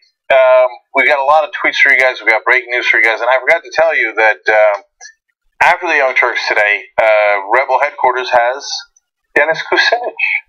He'll be on the program. And James Thompson, the guy who almost won in a special election in Kansas. And since he came so close to winning in a really Republican district, the Democratic Party has decided they're not going to support him. Okay. Anyway, see a pattern here? Okay. Sean Phoenix says about the tape we just watched, he was screaming for help from the police. He was getting punched in the head while screaming for help. I'm surprised he didn't get shot while running away. The cops escalated the situation hard. Michael Graham says, I live in Nashville and everybody jaywalks. I've never heard of anyone getting a ticket, much less arrested for that. Yeah, because they go to pick on people. And gee, I wonder who they're going to pick on. The powerless, of course, right? Danger Carlos Danger says, I was illegally searched, arrested, and robbed by a cop. And all I can think about that now is that if I were black, I'd have been shot because I had a pocket knife. Jeez, yeah. You know what? That's deep, man, and it's true. Like, I don't know if that, of course, I don't know for a fact that would have happened to you. None of us do. But they do interpret different situations differently based on some factors, including, of course, race. So, anyway, glad you're with us. All right, what's the breaking news, Anna? All right, the breaking news is Kim Jong-un has offered Donald Trump an invitation to meet, and in that invitation, he also indicated that he will halt all nuclear missile testing. Now, this is an interesting development. We do know that South Korea and North Korea have been engaged in diplomatic talks, and that happened prior to the Olympics, and I guess those talks have continued. But this is a good sign. However, I feel skeptical about all of this. We'll see how this all turns out. Apparently, Trump made the announcement, and his staff was caught off guard, which is typical Trump fashion. Exactly. Right? Like, probably no. Wait, hold on. We should think about what our response. Oh, there he goes. Okay. Now, should Trump pull a Rodman and go to North Korea? He's not going to go to North Korea. But should they actually meet? I don't know. Look, I don't. There's two different sides here. One is I don't trust anything the North Koreans say. They're Trumpian. They say one thing, the next day they say the next, and it's all a bunch of stupid games, and it's really annoying, and they're not remotely trustworthy, the North Korean government, obviously. On the other hand, I believe in talking to your enemies. So the preposterous idea of, and neocons always said this, and they still say it about Iran, we shouldn't talk to our enemies. Well, okay, but we can talk to our friends all day long. That's not going to help resolve any conflict. That's right. In order to resolve a conflict, you got to talk to your enemy. So, I guess I would say do it, but with a lot of reservations and safeguards in place. Well, the thing that concerns me is that we're talking about Trump, and he's the type of person who admittedly is not interested in national security briefings or briefings in general, and so he doesn't strike me as someone who is knowledgeable on the nuances of this very important foreign policy issue. But with that said, I do think that this is a considerable step up from what he was doing before, which was tweeting juvenile tweets and making fun of Kim Jong-un's weight. Yeah, I wonder if he'll call him Rocket Man to his face. But actually, Anna, I hadn't thought about it that way, and that is a counterpoint to meeting. Because if the North Koreans are savvy, all they'd have to do is, oh, Mr. Trump, we did not realize how stunningly handsome you are in person. That's exactly what I mean. I feel like Trump softens toward people who say nice things to him, who compliment him, who boost his ego. And Kim Jong-un is a terrible person, but he strikes me as a little smarter than Trump is. But that's a really low bar. It is a low bar, okay, yeah. Super low bar. And so if they come in and go, Mr. President, your hands are awfully large, he might go, you know what? Continue with that nuclear testing. I like but I'm not big, beautiful nuclear tests. He might literally come out and go, look, on the nuclear testing, he denied it. He strongly denied it, right? And so I think there's some good people, there's some bad people there, but there's some good people in the North Korean government. I mean, they've got some bad concentration camps, and they've got some good concentration camps. So, you know what? Actually, a lot of the rest of the world might be missing an opportunity here. It is actually incredibly easy to rook Donald Trump. Right. And so... Even with the issue of Israel, for instance, and building the settlement. So one day he's 100% pro-Israel. I'm going to name Jerusalem the capital of Israel. Boom, it's done. And then the next day he'll criticize Netanyahu over the settlements. Yeah. And so it really depends on who he's communicating with on any given day or in any given hour. Or any mood that he has. And he could, if he was smart, he could use that as a negotiation strategy. He has no strategy. So Israel, their government, led by Netanyahu, who apparently is very corrupt, unsurprising, he's terribly right-wing, got no interest in him, but he's a savvy guy, nobody thinks he's stupid. And so he does the smart thing, which unfortunately a lot of countries could do if they had bad intent in negotiating with us. Whenever Trump says something that Netanyahu likes, oh, you want to move the embassy? Deal, done, thank you, all right? And he says something they don't like, you should get rid of the settlements. Just wait him out. Wait till tomorrow, and he'll forget about it. And then whenever he says something you like, I'll take it. Okay? So I hope the North Koreans don't do that to him, but at a bare minimum, at least we're talking, and it's an interesting offer. Right. Moving on to other news. A new report by the Electronic Frontier Foundation found that the FBI was working with members of the Geek Squad at Best Buy in order to catch individuals who had child pornography on their computers.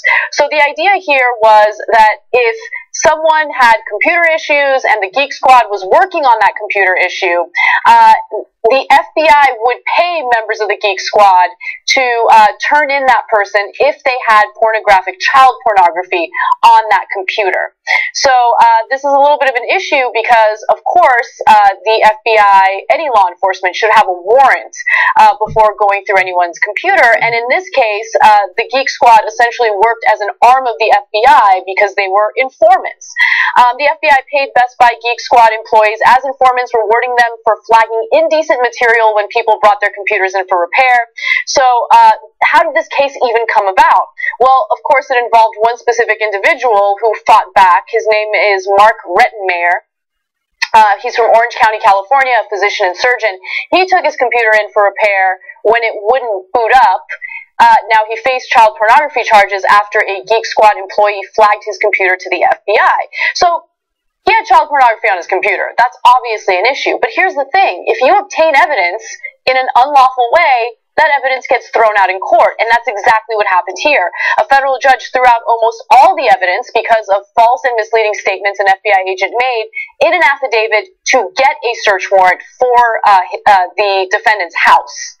So, again, it doesn't even lead to the results that the FBI would want because they're obtaining this evidence in an unlawful fashion. So, a couple of issues here. Look, everybody wants the guys looking at child porn to get caught, but you can't let that cloud your judgment on how we run justice in this country. We've got to abide by the United States Constitution. So, and this is actually a pretty good case showing you why, if you don't, the trouble that it can create. So they catch a couple of people on child porn. Great, okay, but the FBI is asking them to flag indecent material. All right, where's your line on indecent material? And then the question is, are they, does it just pop up on the computer and they're like, oh, well, I saw it, there's nothing, I can't unsee it, I'm going to report it, or are they going fishing? And in the case that Anna was telling you about, they went to a different part of his computer that had nothing to do with fixing it to go find that stuff. Why? The FBI is paying them $500 a pop. So now you've incentivized every person that you're working with at the Geek Squad to go fishing, look at all parts of the computer to see if you can find anything on this person who asked you for help. Okay, this is supposed to be a private corporation whose job it is to help you with your computer. Instead, they're looking to entrap you. And so, totally unacceptable, not even close. And then after they give them that evidence, the FBI then goes and gets a warrant and then tears your place apart. That's right, exactly. Yeah. So the way in which they obtain that warrant is not valid because they can't do that. They can't tell Geek Squad employees, we'll give you money if you fish around and you find indecent material. So Best Buy has responded to this, and Best Buy has said, look, if in the process of fixing the computer, our employees come across child pornography, they have not only a moral obligation, but in 20 states in the U.S., they have a legal legal obligation to come forward. But understand that, this case is different because the employees implicated in this case, or in these cases, essentially went through the consumer's computers in order to find the indecent material. And Best Buy said 3 out of the 4 employees don't work there anymore, and the 4th employee was reprimanded and reassigned because they took money. So if you're taking money to try to find incriminating stuff on people's computers who trusted you to fix it, that's obviously a problem for Best Buy. All of this is a huge problem for Best Buy because at this point, how many other informants does the FBI have inside the Geek Squad, and do you trust your computer to be handed over to them? So Best Buy's got to be in a bit of a panic here in terms of what it does to its customers. And look, one last thing. They find the child porn. We got to follow the right procedure, but nobody's broken up about the defendants in those cases. Right? But with the government, the slope always slips, right? We just did a story about how the cops used tasers. They were supposed to use them initially in place of shooting someone. Now they just use them willy-nilly whenever the guy is not listening to them, right? Right. So it starts with child porn, which everybody's like, yeah, go get the sons of bitches, right? And then all of a sudden it's indecent material, and all of a sudden they're fishing all over your computer to find any kind of dirt on you. So I usually don't like slippery slope arguments, but I think in this case you're absolutely right. I mean, we see it with the NSA, for instance, and what Edward Snowden leaked to the public. I mean, they were just indiscriminately spying on all of us, every single one of us, with, no probable cause, and collecting metadata on us.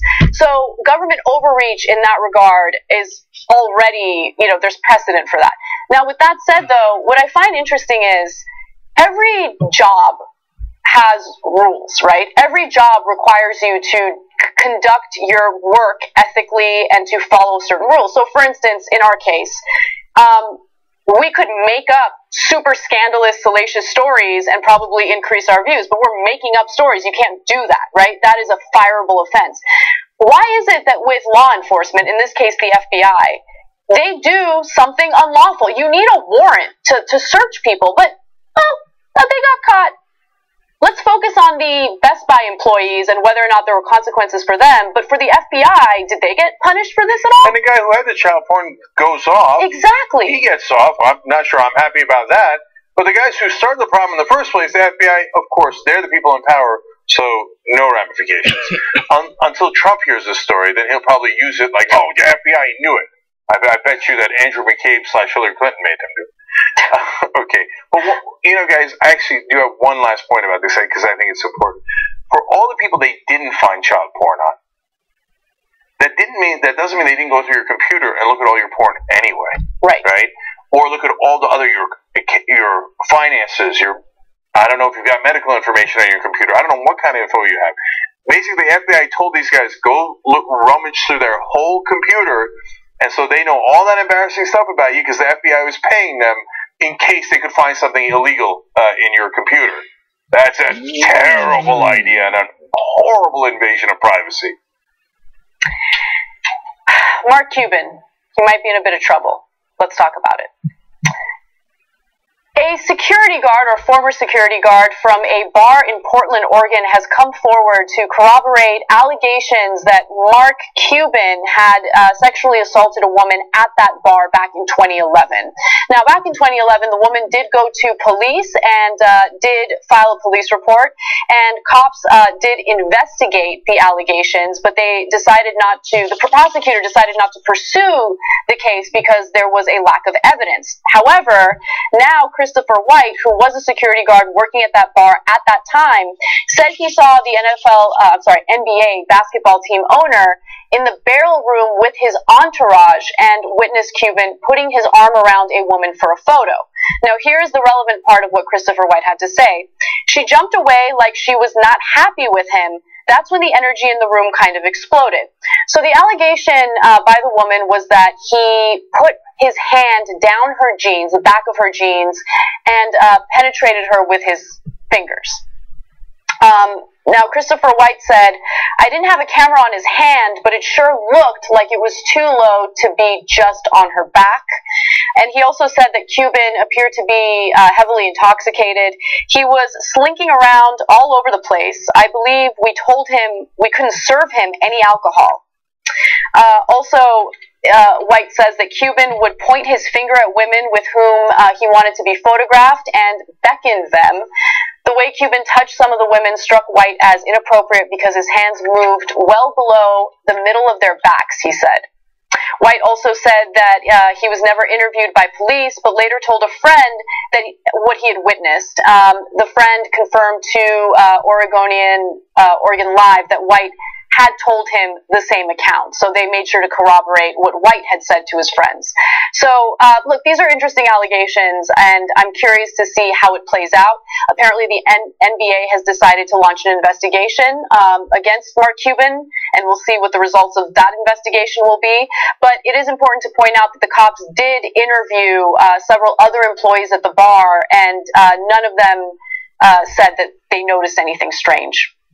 That's pretty important. So I have mixed feelings about this story, and not because sometimes I get confused for Mark Cuban. So, look, on the one hand, why would she make it up? And he remembers it from the time the security guard does, and told a friend, and that friend said, yes, he told me at the time. She obviously remembers it, and filed with the police immediately. And told her boyfriend, and her boyfriend was really mad. Obviously, he remembers it from the time, so they're not making it up later. On the other hand, there are 4 witnesses who say they didn't see it. They can't say definitively that it didn't happen, but the cops talked to 4 people, the manager at the barrel room, 2 security workers, and a bartender. All 4 said they saw no misconduct from Cuban. Now, again, that doesn't mean it didn't happen. It means they didn't see it, right? And then what he describes, the security guard who now says, Christopher White, who says that he thinks it might have happened, he didn't say that he saw him doing it. He said he saw his hand going lower than the waist, she jumped, and then the energy in the room exploded. Other people say, and I question the other 4 witnesses a little bit because they say, no, nobody noticed anything and it was no big deal. Well, she went and filed with the police, so it seems more credible that the energy in the room would have changed, etc. But on the other hand, Christopher White didn't actually see it, right? So, and it's from 7 years ago. So, and there's no surveillance because this all took place in a tent area where Mark Cuban was taking pictures with patrons from the bar, and apparently that tent did not have a camera. Yeah. So look, I think it's going to be a very difficult case to prove because, it goes beyond just alleging something. You have to prove the case. There has to be some evidence. And I don't know if there is evidence outside of this one witness who says that he noticed something strange, but again, didn't say definitively that he saw what the woman is alleging. Yeah. And it doesn't mean that it didn't happen. And it doesn't mean that, that if it did happen, it's terrible. The allegation is that he put his hand inside her clothes and then penetrated her with his finger. That's really, really bad. But we do have a court of law, and we do have a justice system, and you do have to prove it, because what if it didn't happen? And so that's why we have a process. And so it's going to be really, really hard to prove whether it happened or it didn't happen. And I don't know why it's coming back up 7 years. He's not a politician. I know that he's a well-known guy, and he has a TV show, and he has a basketball team. And then there's the allegations that he was too drunk and he was gropey. You're allowed to be too drunk, so he's denying that he was that drunk. But so what? I don't get it. And gropey, I don't know what that means. Did you see him assault someone? If you did, that means a lot. If you didn't see him, calling him gropey doesn't mean anything. Right, and also what might appear to be inappropriate conduct for you, I mean, it's really dependent on the women in the case, right? If any other woman was uncomfortable, hopefully she'd go forward to the police. But anyway, we'll see how this all plays out. Yeah, so just one last time. It's not to diminish the charges if they can be proven they're significant, but it's incredibly hard to prove, and there's witnesses in both directions, so take it for what it's worth. We got to take a break. Let's do that, and when we come back, an interesting law just passed in Minnesota. I want to tell you about it, so just come back. Look, we're doing interviews over there at youtube.com/TYT interviews, and we've done some amazing ones recently. So now, of course, you know the person most widely considered to be the most progressive senator is Bernie Sanders. Why not back him during the 2016 primaries? Why be a Democrat at all? And we're at the time where you cannot, in good conscience, sit on the sidelines of history in 2017. Hey, what's up? Excuse me, Aaron. Do you have any Grey Poupon? No. Alright, well, the Young Special Election Day coverage dropping! An amazing power panel. Look at this panel! We'll talk about power! It's like a smart Destiny Child. We're all too strong. We start a revolution! Yes, another one! Aren't you excited? Wow! Some of the best writers in the country are right here on this panel, with the obvious exception of John Irola. Let's not so quickly discount Harry Potter fanfiction. We have elected the top Twitter troll in the country. What ran me away from Christianity was judgment and condemnation. Assaulting peaceful protesters in North Dakota, crazier than bombing Yemen, crazier than bombing Syria so much they ran out of bombs. Reductive interpretation of what their motives are, what Putin's are, by these amateur experts. We don't kill our journalists, and they do.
back on the Young Turks. Now, unfortunately, another story about women having their ass grabbed. It is what it is. Yes. Yeah. All right. So, did you guys know that until very recently, Minnesota did not criminalize or have a law against individuals who grab other people's bottoms? I was wondering which term. Yeah, I'm like, which word am I going to use? But buttocks. There was buttocks. There was no law preventing people from grabbing other people's butts, as long as that butt was clothed. So, if it was a naked butt, it would be a little different. But for some reason, the law in Minnesota differentiated between a clothed butt and an unclothed butt. And so, if it's a clothed butt and you grab it, no assault charges. However, recently the Senate Judiciary Committee in Minnesota voted unanimously to put a law on the books that would essentially make it illegal to grab someone in that fashion. So, according to this new law, a first offense would be a gross misdemeanor punishable by up to 1 year in prison and a $3,000 fine, and that's, of course, if the person's convicted. A second offense could be up to a felony punishable by up to 7 years in prison and a $14,000 fine. Now, there were recently 2 high-profile cases where 2 high-profile people were accused of grabbing women in that area. Of course, the first person was former U.S. Senator Al Franken, and then the second was a former state senator, Dan Schoen, a Cottage Grove police officer, and he resigned from his elected post last year after allegations that included grabbing the buttocks of a female candidate at a political event. Jesus, man, he grabbed a candidate's ass? Okay, and so there's a lot of things that are fascinating about this. One is the naked butt exemption. Is there a situation where you're walking by naked women and grabbing their ass? That's not a common occurrence, is it? I mean, I would imagine that 99 out of 100 times they're grabbing clothed buttocks, right? Mm-hmm. So they're like, okay, in the nearly impossible case, you will actually get punished. But in the case that happens 99 out of 100 times, you're free to go. So that's weird. Mm-hmm. And then what's even weirder is that this clothed butt exception was not in place in 1888. They actually made that rule in 1988. So fairly recently. And so the lawmakers were trying to figure out where the origin or what the reasoning or logic was behind making this clothed butt exception, right?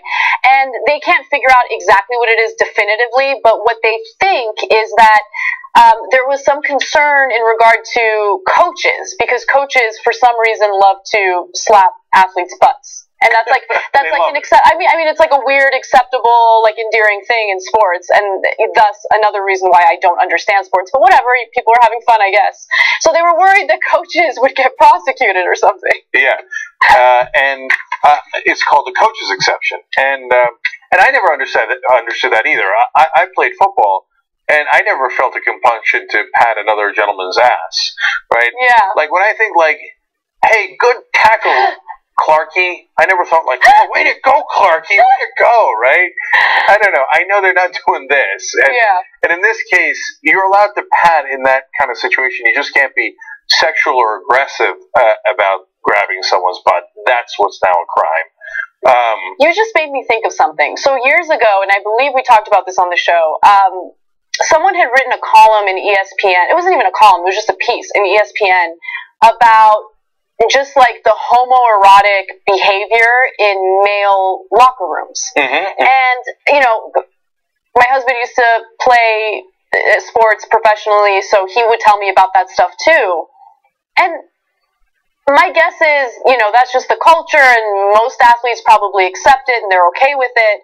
But in this new era where people are, you know, hypersensitive about sexual assault and unwanted touching, I wonder if there are athletes who are super uncomfortable with it and might come forward at some point. Yeah, I'm sure that might be the case. Yeah, I just never got it. And, you know, like, I didn't feel the need to shower there either. And people love to walk around naked. I'm like, okay, but I got to shower at home. Okay. Anyways, now back to this. One serious point is, and it is a serious issue because it happens so often, I guess I was a little surprised at the severity of the sentence. I don't know if I should be, and maybe it's a perfectly good, but a year in jail is serious. Is very, very, very serious. And look, I'd be really surprised if people really got a year in jail, but still, they could get up to a year in jail. Second offense is 7 years in jail. So, Caroline Palmer, a public and legal affairs manager at the Minnesota Coalition Against Sexual Assault, had a line that really spoke to me. She said, "I bet if you ask, the vast majority of women have had this happen," which then made me think, that doesn't mean the vast majority of men have done it. It could be a smaller number of men doing it to a lot of women. But a lot of guys have done it. So you'd lock up a significant percentage of Minnesota and put them away for a long time if you actually start to enforce this law. But by the way, it's good to have it on the books. First of all, it's correct. That's sexual assault. Don't do that, right? Second of all, maybe gets them to think twice. I don't know that the jury should give 7 years, but, right? Yeah, I mean, as with anything in America, I feel like the pendulum not always, but tends to swing to an extreme. And when it comes to, punitive action, we love to imprison people for a long time and I don't want to say that this is a minor thing, but it's minor if you consider an insanely long prison sentence. I don't want people to spend that kind of time behind bars. I don't want anyone to spend 7 years behind bars over grabbing someone's clothed ass. Yeah, and we don't make enough distinctions. So I can't stand the zero tolerance stuff. In this case, that's not relevant. But in this case, the no distinctions is, okay, clothed butt grabbing is in the same category as masturbating in front of young children. Yeah. Okay, now look, it's not to minimize being grabbed in the ass. Anna's talked about it on the show, how that has happened to her a couple times, and she was traumatized by it, so it's no joke, and it is sexual assault, and etc. And it's good that we're having an awakening about how unacceptable it is. But why are those two disparate things in the same bill with the same severity? Like, it's weird, but in America, everything's black and white. Right, and that's the biggest issue. Like, we need to have dialogue and actually differentiate between the severity of a rape and something like this, or the severity of having some person masturbate in front of you versus someone grab. And by the way, again, on 2 different occasions in my life, I've had males grab my butt in that way. And for someone who hasn't had it happen to them, I think it's easy to kind of like write it off as not that big of a deal, but it's seriously degrading. I was actually shocked at how violated I felt, because I wouldn't have thought that way prior to experiencing it. I'm just being honest. And it's just so degrading, and you feel so violated. So, but even with that said, I don't think that it's on the same level as, someone, someone being raped, or someone, almost being raped, someone pushed to a bed, that kind of stuff. Yeah, and look, to be fair, it's not the same charge as rape here, but exposing yourself or masturbating in front of young children is, that should be a different crime. Yeah. Let's move on to some other news. Berkeley, California has made headlines quite a bit in the Trump era, and it's always in the context of university students at Berkeley protesting against conservative speakers. But what happens when Trump supporters go after a liberal bookstore in the same area and threaten pretty extreme violence against that bookstore? Well, that incident recently happened. Interestingly enough, you don't see a lot of coverage of this story in the news, but I thought it was interesting because it provides a different perspective and a different side of the story that you don't often hear about.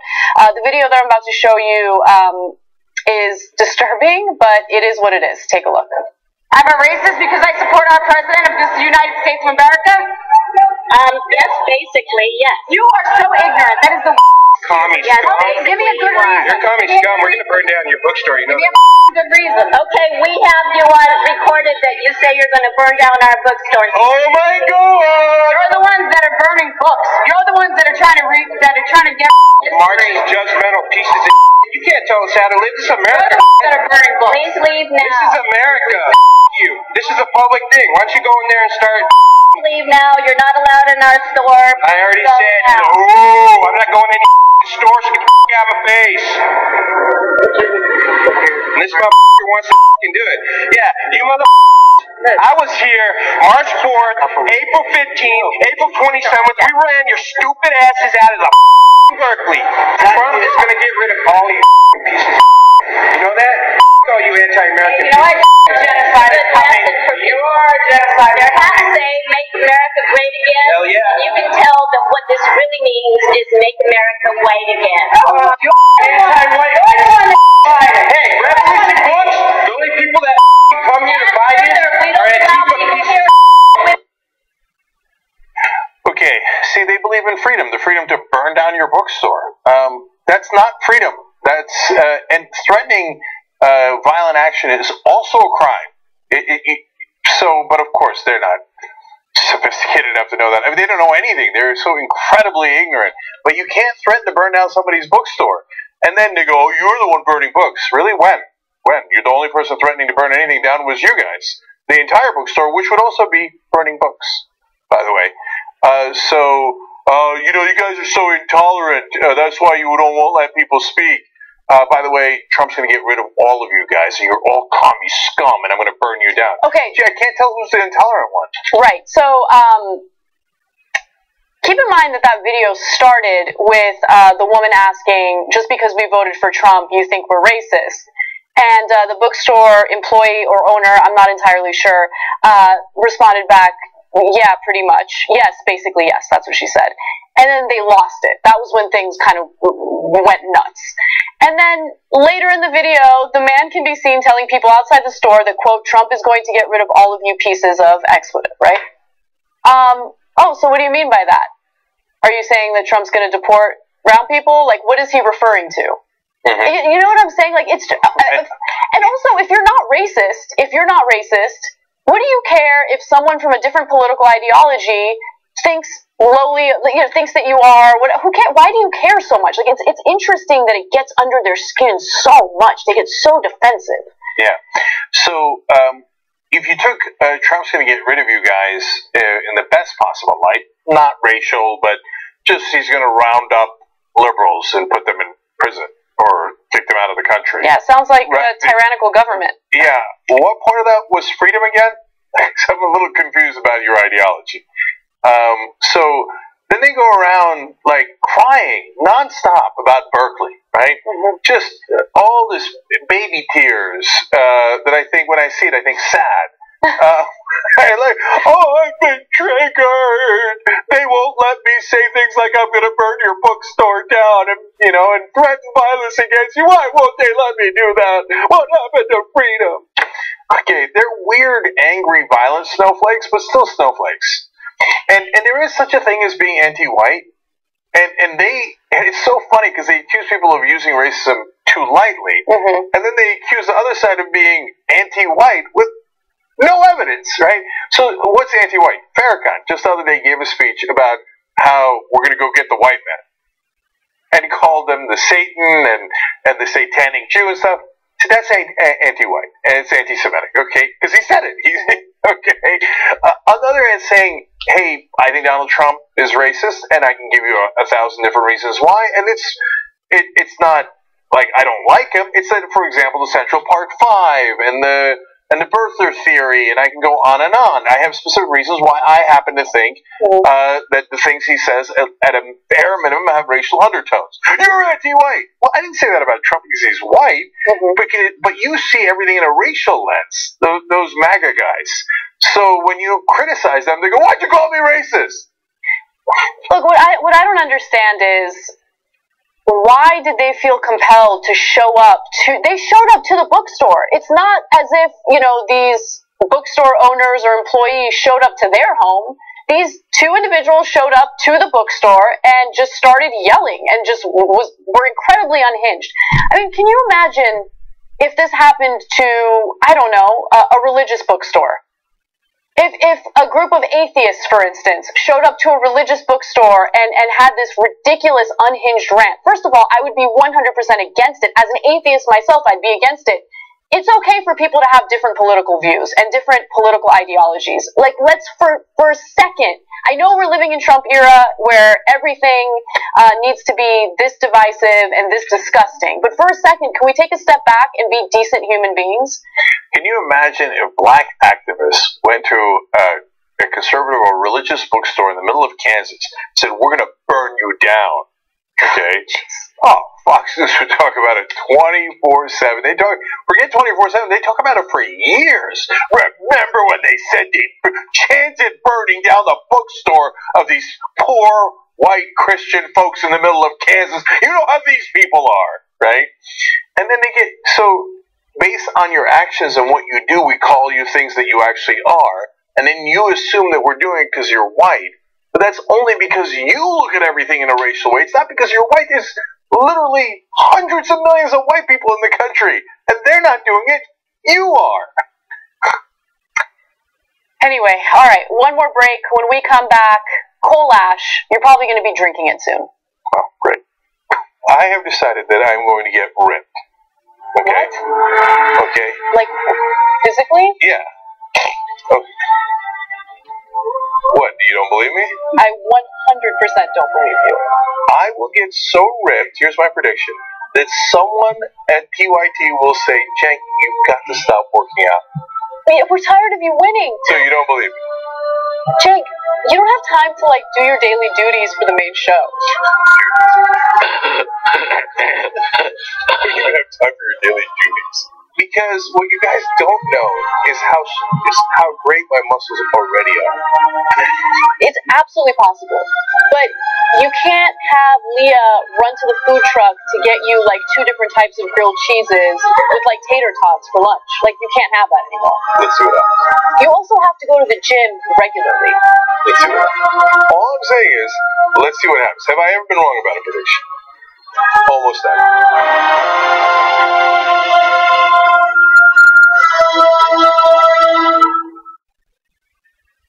Hey Dave, as you can probably see, Skype froze. Froze and crashed. You know, I'm watching a documentary on the Vietnam War, and there was a TV journalist in the middle of some tiny little village in Vietnam doing live TV as the soldiers were burning the Vietnamese huts, and it didn't crash.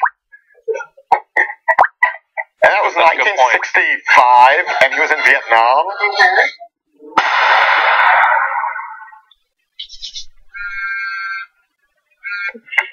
Hey, Cenk, what's up? And I'm reading some of the comments on a YouTube video I did.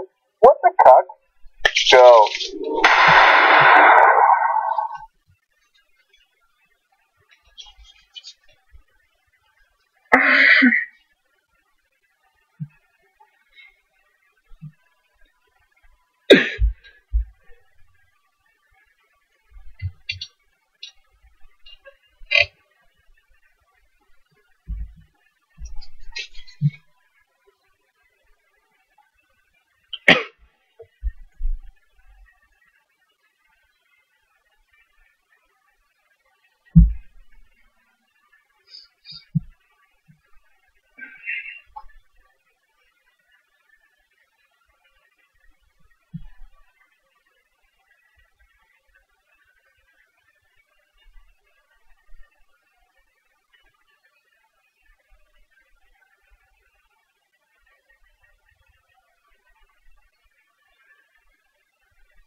answer. It's time for one tweet. By the Lake 23 says, radical idea, fellow men. Keep your hands to yourself. Why is that so difficult? Like, didn't your mothers teach you any better? That's an old school way of upbraiding someone. I like that. Your mother should have taught you better, young man. Okay, members of the day are Gene Letty and Nancy Wolf. Members get all of our shows, including our election night coverages, Rebel headquarters. Well, old school, we had a great old school with me, Jesus, and JR. I heard about it last night. Oh, but people are buzzing about it. I should have stayed. And aggressive, progressive, and all of that for the members at tytnetwork.com/join. And on Rebel headquarters tonight, Dennis Kucinich. Okay, what's next, Hannah? All right. Recently, the Environmental Protection Agency released a statement indicating that they are allowing for the deregulation of the coal industry and the way that coal power plants dispose of coal ash. Now, these are Obama-era protections meant to protect our drinking water from toxic coal ash, but the Trump administration, and especially Scott Pruitt, who runs the EPA, or is the head of the EPA, didn't like those regulations and decided that maybe it's up to the states to decide what those laws should be. So, according to reports, the Environmental Protection Agency will scrap these Obama-era rules governing coal ash disposal. So, the changes would provide companies with annual compliance cost savings of $100 million. So, of course, I mean, look, of course they want to cut corners and save a ton of money. $100 million. Now, coal-fired power plants in the United States produce around 140 million tons of coal ash per year. The waste is usually started in wet ponds, almost half of which operate without liners and other safeguards meant to prevent chemicals from seeping into groundwater. So if you want to know how damaging that is to our health, and especially for children, an EPA study from 2010 showed that people living within 1 mile of unlined coal ash ponds can have a 1 in 50 risk of cancer, more than 2,000 times higher than what the EPA considers acceptable. And it's as hazardous as smoking a pack of cigarettes a day. And when it comes to children, there are about 1.5 million children at risk who live near coal ash disposal sites, and it's shown to increase the risk of children developing learning disabilities, birth defects, asthma, and cancer. By the way, people in Flint, Michigan are still dealing with lead in their drinking water. It's 2018. Yeah, so Paula Jean Swearengin is running against Joe Manchin in a primary on the Democratic side in West Virginia, and I bring her up only because she often talks about how it's not too much to ask for to have jobs and not to poison our kids. And that's the conundrum that the Republican Party seems to constantly put you in. You're either going to have jobs, and we're going to poison your kids, or we're not going to poison your kids, but you're not going to have any jobs. I think we can do better. I'm positive we can do better. So, for example, coal creates 160,000 jobs in the country. That's how many there are in the coal industry. Solar has 260,000 jobs, far more. And solar doesn't poison your kids. So it's one option. But in terms of what we should do in this case, so they do these unlined coal ash ponds. And I asked Joe Manchin, he was nice enough to come on for an interview. We had an interesting conversation, but I asked him about his donors. One of his donors has been brought up for leaking into ponds and streams. And he helped to deregulate leaking into ponds and streams. And he said, I don't know who my donors are. Okay. Come on. I mean, that's just one example. But all these politicians are like, oh, golly gee, did I help deregulate these industries? And look, at one point, in this particular article that I was reading, they were saying, it's possible that it'll leak into the groundwater. If it's unlined and you put it in a pond, of course it'll leak into the groundwater. Of course it will. And so that's why you have the results that you have. Does anybody want to live in an area that has all this arsenic, lead, selenium, that is so damaging, birth defects, etc., they have it at rates 2,000 times the rate of what is considered acceptable? Do you want your kids living in that area? So when they say, don't worry, we'll just give all the breaks to the corporations, it'll trickle down on you. Sometimes what trickles down on you is arsenic. Right, exactly. And the whole point of the government, and this is always, the philosophical debate that people have regarding the role of the government. The main role is to protect the citizens, right? And the Trump administration, especially when it comes to deregulating environmental protections, does the exact opposite of protecting us. These environmental regulations weren't put in place as a form of government overreach. It was put in place, or they were put in place, to protect our drinking water, to protect our environment as a whole, to at least try to slow down some of the damage that we've already done to the planet. And this is a situation that's going to affect all of us. This is groundwater. This is drinking water. Why would anyone think that it's a good idea to deregulate an industry so they can make more money and cut more corners and simultaneously destroy the drinking water in certain parts of the country? It's insane. And so, when the Trump administration, when Trump specifically talks about how he's looking out for the little guy, he's never looking out for the little guy. Never, never. First of all, he wants to undo anything that Obama has done because he has held a grudge and will not let it go. But more importantly, when it comes to other members of his administration and other, players in the right wing, all they care about is their donors. They probably even believe that climate change is something that is real and man-made, but it doesn't matter. As long as they're getting paid by certain industries, they're going to do whatever it takes to deregulate and serve them as opposed to Americans. One last quote from Paula Jean Swearengin, and we'll have her links down below so you can check her out if you're interested, if you're in New York, West Virginia in particular. She said, if someone else poisoned our waters and poisoned our kids this way, we'd go to war over it. But we let corporations do it because they donate to politicians. It's crazy. We got to change it. All right, Rebel Headquarters next. Bye-bye.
Rebel headquarters. Two amazing guests for you guys tonight, James Thompson and Dennis Kucinich. So let's get started right away. Joining me now, James Thompson, running for Congress in Kansas's 4th District. James, welcome to the program. Thank you very much. I'm excited to be here. Thank you very much, Jake. No problem. So you almost got them last time. There's districts in Kansas that are actually surprisingly progressive. Yours is more heavily red district, and it was expected that you were going to lose by about 30 points in a special election, and you didn't. You lost by 6. You almost got them. What happened in that special election that allowed you to close such a huge difference? Well, I think there's quite a few things, actually. We had a lot of progressive movement here in our state. In 2016, we took 13 of the seats back in the legislature, 1 in the Senate of our state. We had the Women's March here. Bernie Sanders beat Hillary Clinton 2-1 in our state. So we had a lot of progressive energy going into it. And then one of the things that the people respond to here is people going out and talking about progressive issues, making sure that we're returning power to the people, getting big money, corporate money out of politics. People here like those ideas, and they responded to them. We refused to run a Republican-like campaign. We wanted to run on the progressive values that we were proud of, and people responded. So the Democratic Party tells me that if you're going to win in a place like Kansas and in a red district like yours, you have to go more towards the Republicans. But you seem to have better results heading in the other direction. Why do you think that is? Well, they say that insanity is doing the same thing over and over and again and expecting a different result. We looked at what had occurred here over the past 20 years, and it was basically Republican-like campaigns for the most part. And that's not what I'm about anyway. And so if I was going to run, I was going to run on the values that I believe in rather than trying to twist policies and programs that we believe in to fit some kind of mold that the Democrats in D.C. think are appropriate for this area. They don't know what they're talking about out there. They're not from Kansas, so I listen to Kansas Democrats and listen to the people that I'm going to be representing. And Democratic Party, after seeing your stunning results and how successful you were, I assume that they're now 100% behind you, right? There's a saying in the military about when you assume something, and I think I know what that would not. Yeah, that wouldn't be a good assumption. We haven't heard anything from the National Party on this, so I don't know if they're going to be behind us or not once it gets closer to that time. They've been concentrating on our 3rd district and 2nd district here, which have some very good races going on there as well. But they write us off because of this, what they perceive as a red district, but they use our district as a basis for lowering the political report or political scores, I should say, for both the 2nd and 3rd district down to lean Republican instead of safe Republican. Even though they didn't touch ours. So we're not getting a lot of support out of them, and we're not counting on it, and I'm not looking for it.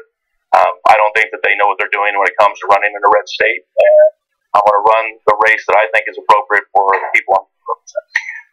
So, and James, by the way, is a just Democrat, so he doesn't take any corporate PAC money, so he's uncorrupted. In fact, you ran that race at preposterously low dollar per vote, right? You spent only $11 per voter. As a point of comparison, for the Ossoff race in Georgia, they spent $230 per vote.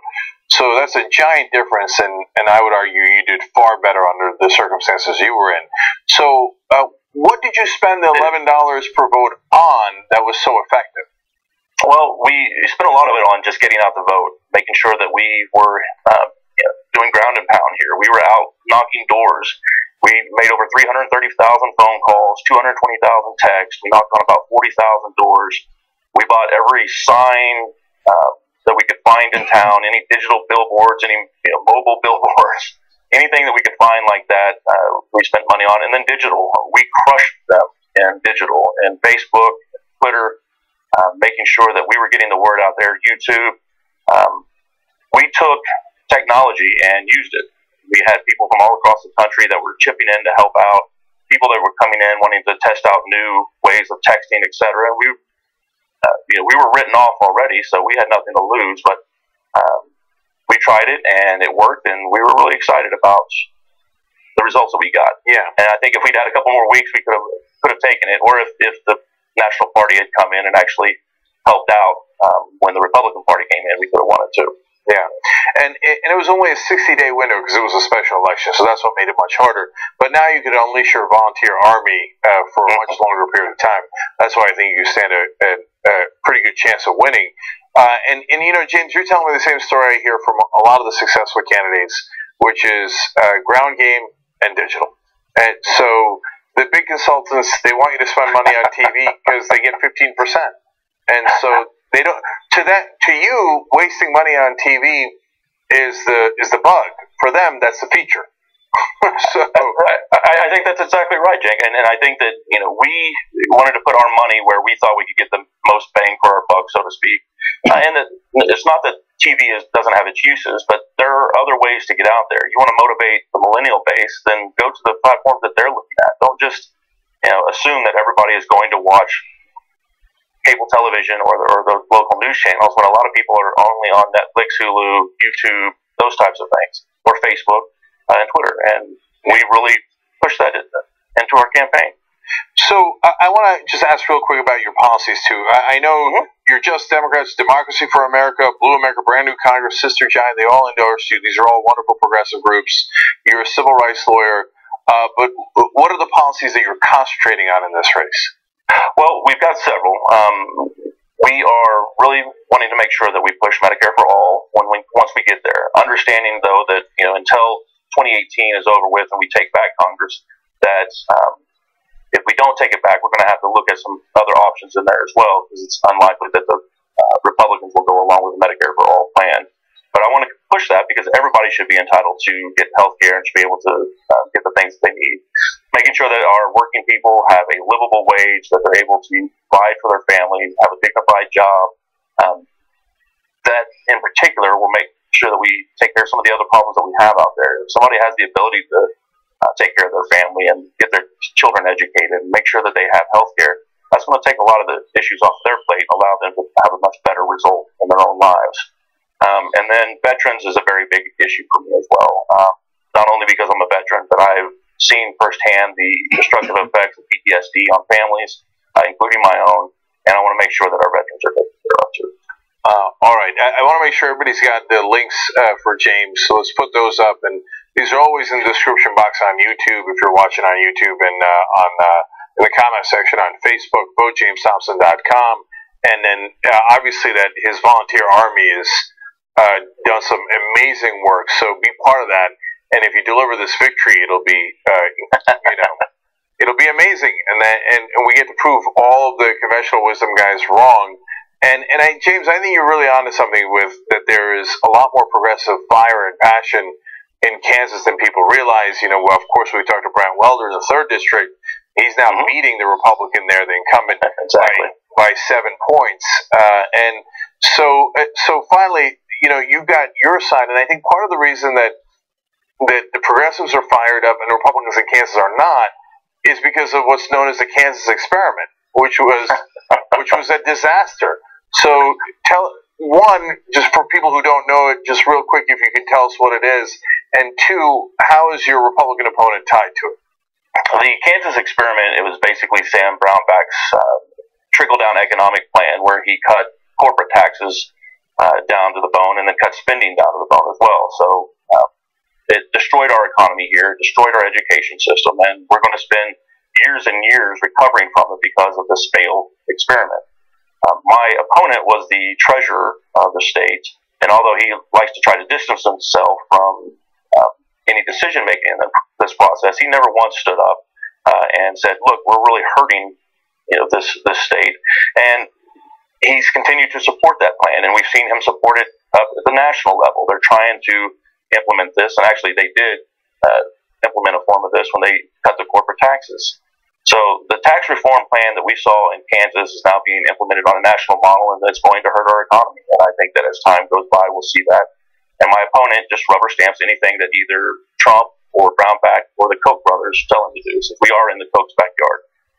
Well, I can't wait for Thompson v. Estes round 2. I hope you guys don't make it pay-per-view. I want to cover it on election night. I'm interested to see it get covered too that night. So yeah, well, I'd love to see that 1-2 punch of Thompson and Welder coming out of Kansas. Twin Towers of Kansas, yeah. Yeah, all right. Progressives on fire in Kansas. I'd love to see that. And then maybe we could write a book about what's right with Kansas afterwards. That's exactly what we need to be writing about. There's a lot of things right with Kansas, and we're seeing that here right now. So hopefully everybody will go out to our website, votejamesthompson.com, and check us out. All right, wonderful. Thank you, James. Really appreciate it. Good luck. Hey, thank you so much, James. Nice to meet you. Yep, you too. All right, when we come back, the legendary Dennis Kucinich.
Welcome back to Rebel Headquarters on the TYT Network.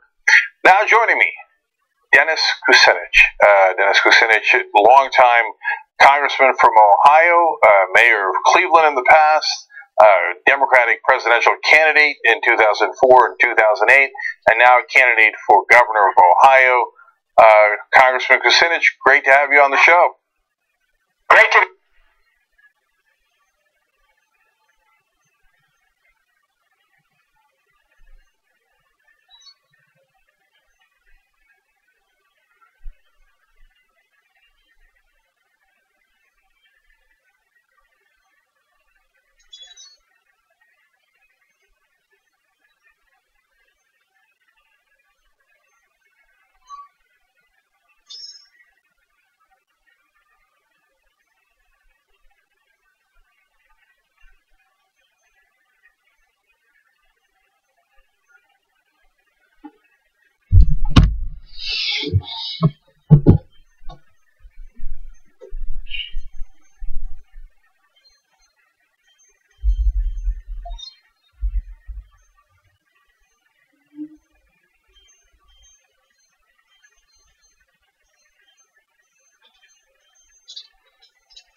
went to high school. So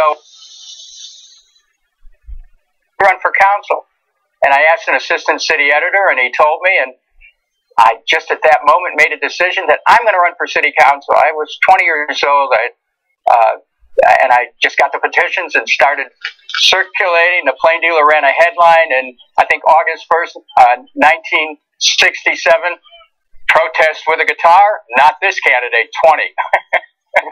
And so that was the beginning. Okay, well, it shows your gumption all the way back then. So, you know, the story that I mainly want to talk about, and again, it's just to give people context of your career and what you fought for. And a lot of people might know you as a congressman, but I thought your fight with Muni Light and what you did as mayor was really interesting. So, I know it's a while back, but I think it's instructive. So, what happened there at the time? Well, when I was clerk of the Cleveland Municipal Court, there was a big fight over whether Cleveland was going to own a municipal electric system or not, and frankly, the city sold it. This was in 1976, and I looked at the sale and I decided, hey, the city's getting cheated, and beyond that, why should the city sell a municipally owned electric system that was providing electricity at a savings of about 25% versus the private utility in town? So by getting into that fight, I was able to rally the people to save the system. And during that campaign, people said, well, why don't you run for mayor? So in 1977, I ran for mayor. I was elected on a promise to save the municipal electric system. My first act in office was to cancel the sale. And you would think that would be the end of the story, but it was just the beginning, because on December 15th, 1978, the biggest bank in Ohio, Cleveland Trust, told me that if I did not agree to sell our city's electric system to a private utility in which the bank was a business partner, the bank, would not renew the city's loans that I hadn't even taken out. And so it came down to whether or not I would keep my commitment to the people of Cleveland or cut a deal with banks and utilities and be their boy. And I just decided I was going to take a stand. I said no to the sale. They put the city of Cleveland into default. I lost the next election. And it took me 15 years to make a full comeback, and that happened only when the people of Cleveland understood that I put it all on the line for them. And so they brought me back. I got elected to the state senate, 8 terms in the U.S. House, and the margins I had in Cleveland were amazing, and I'm always grateful to serve this community. Yeah, so they were doing disaster capitalism back then. And by the way, that's why a lot of politicians are afraid to stand up to the big banks. Because they have a way of making you pay the price, you know, whether it was your fault or not. And so, and I think you do now get a lot of credit for standing up to them and being proven right on that issue. So, in this particular race, you're arguing for what you're calling the Ohio Real Deal. What is that? Healthcare for all. I wrote the bill with John Conyers in Congress, H.R. 676, universal, single-payer, not-for-profit health care. In Ohio, there are people who simply can't afford the insurance company's premiums, the co-pays, the deductibles. People are going broke trying to pay medical bills. Their kids are being denied opportunities to go to college because families don't have the money to pay medical bills and have extra money to go for their kids to go to college.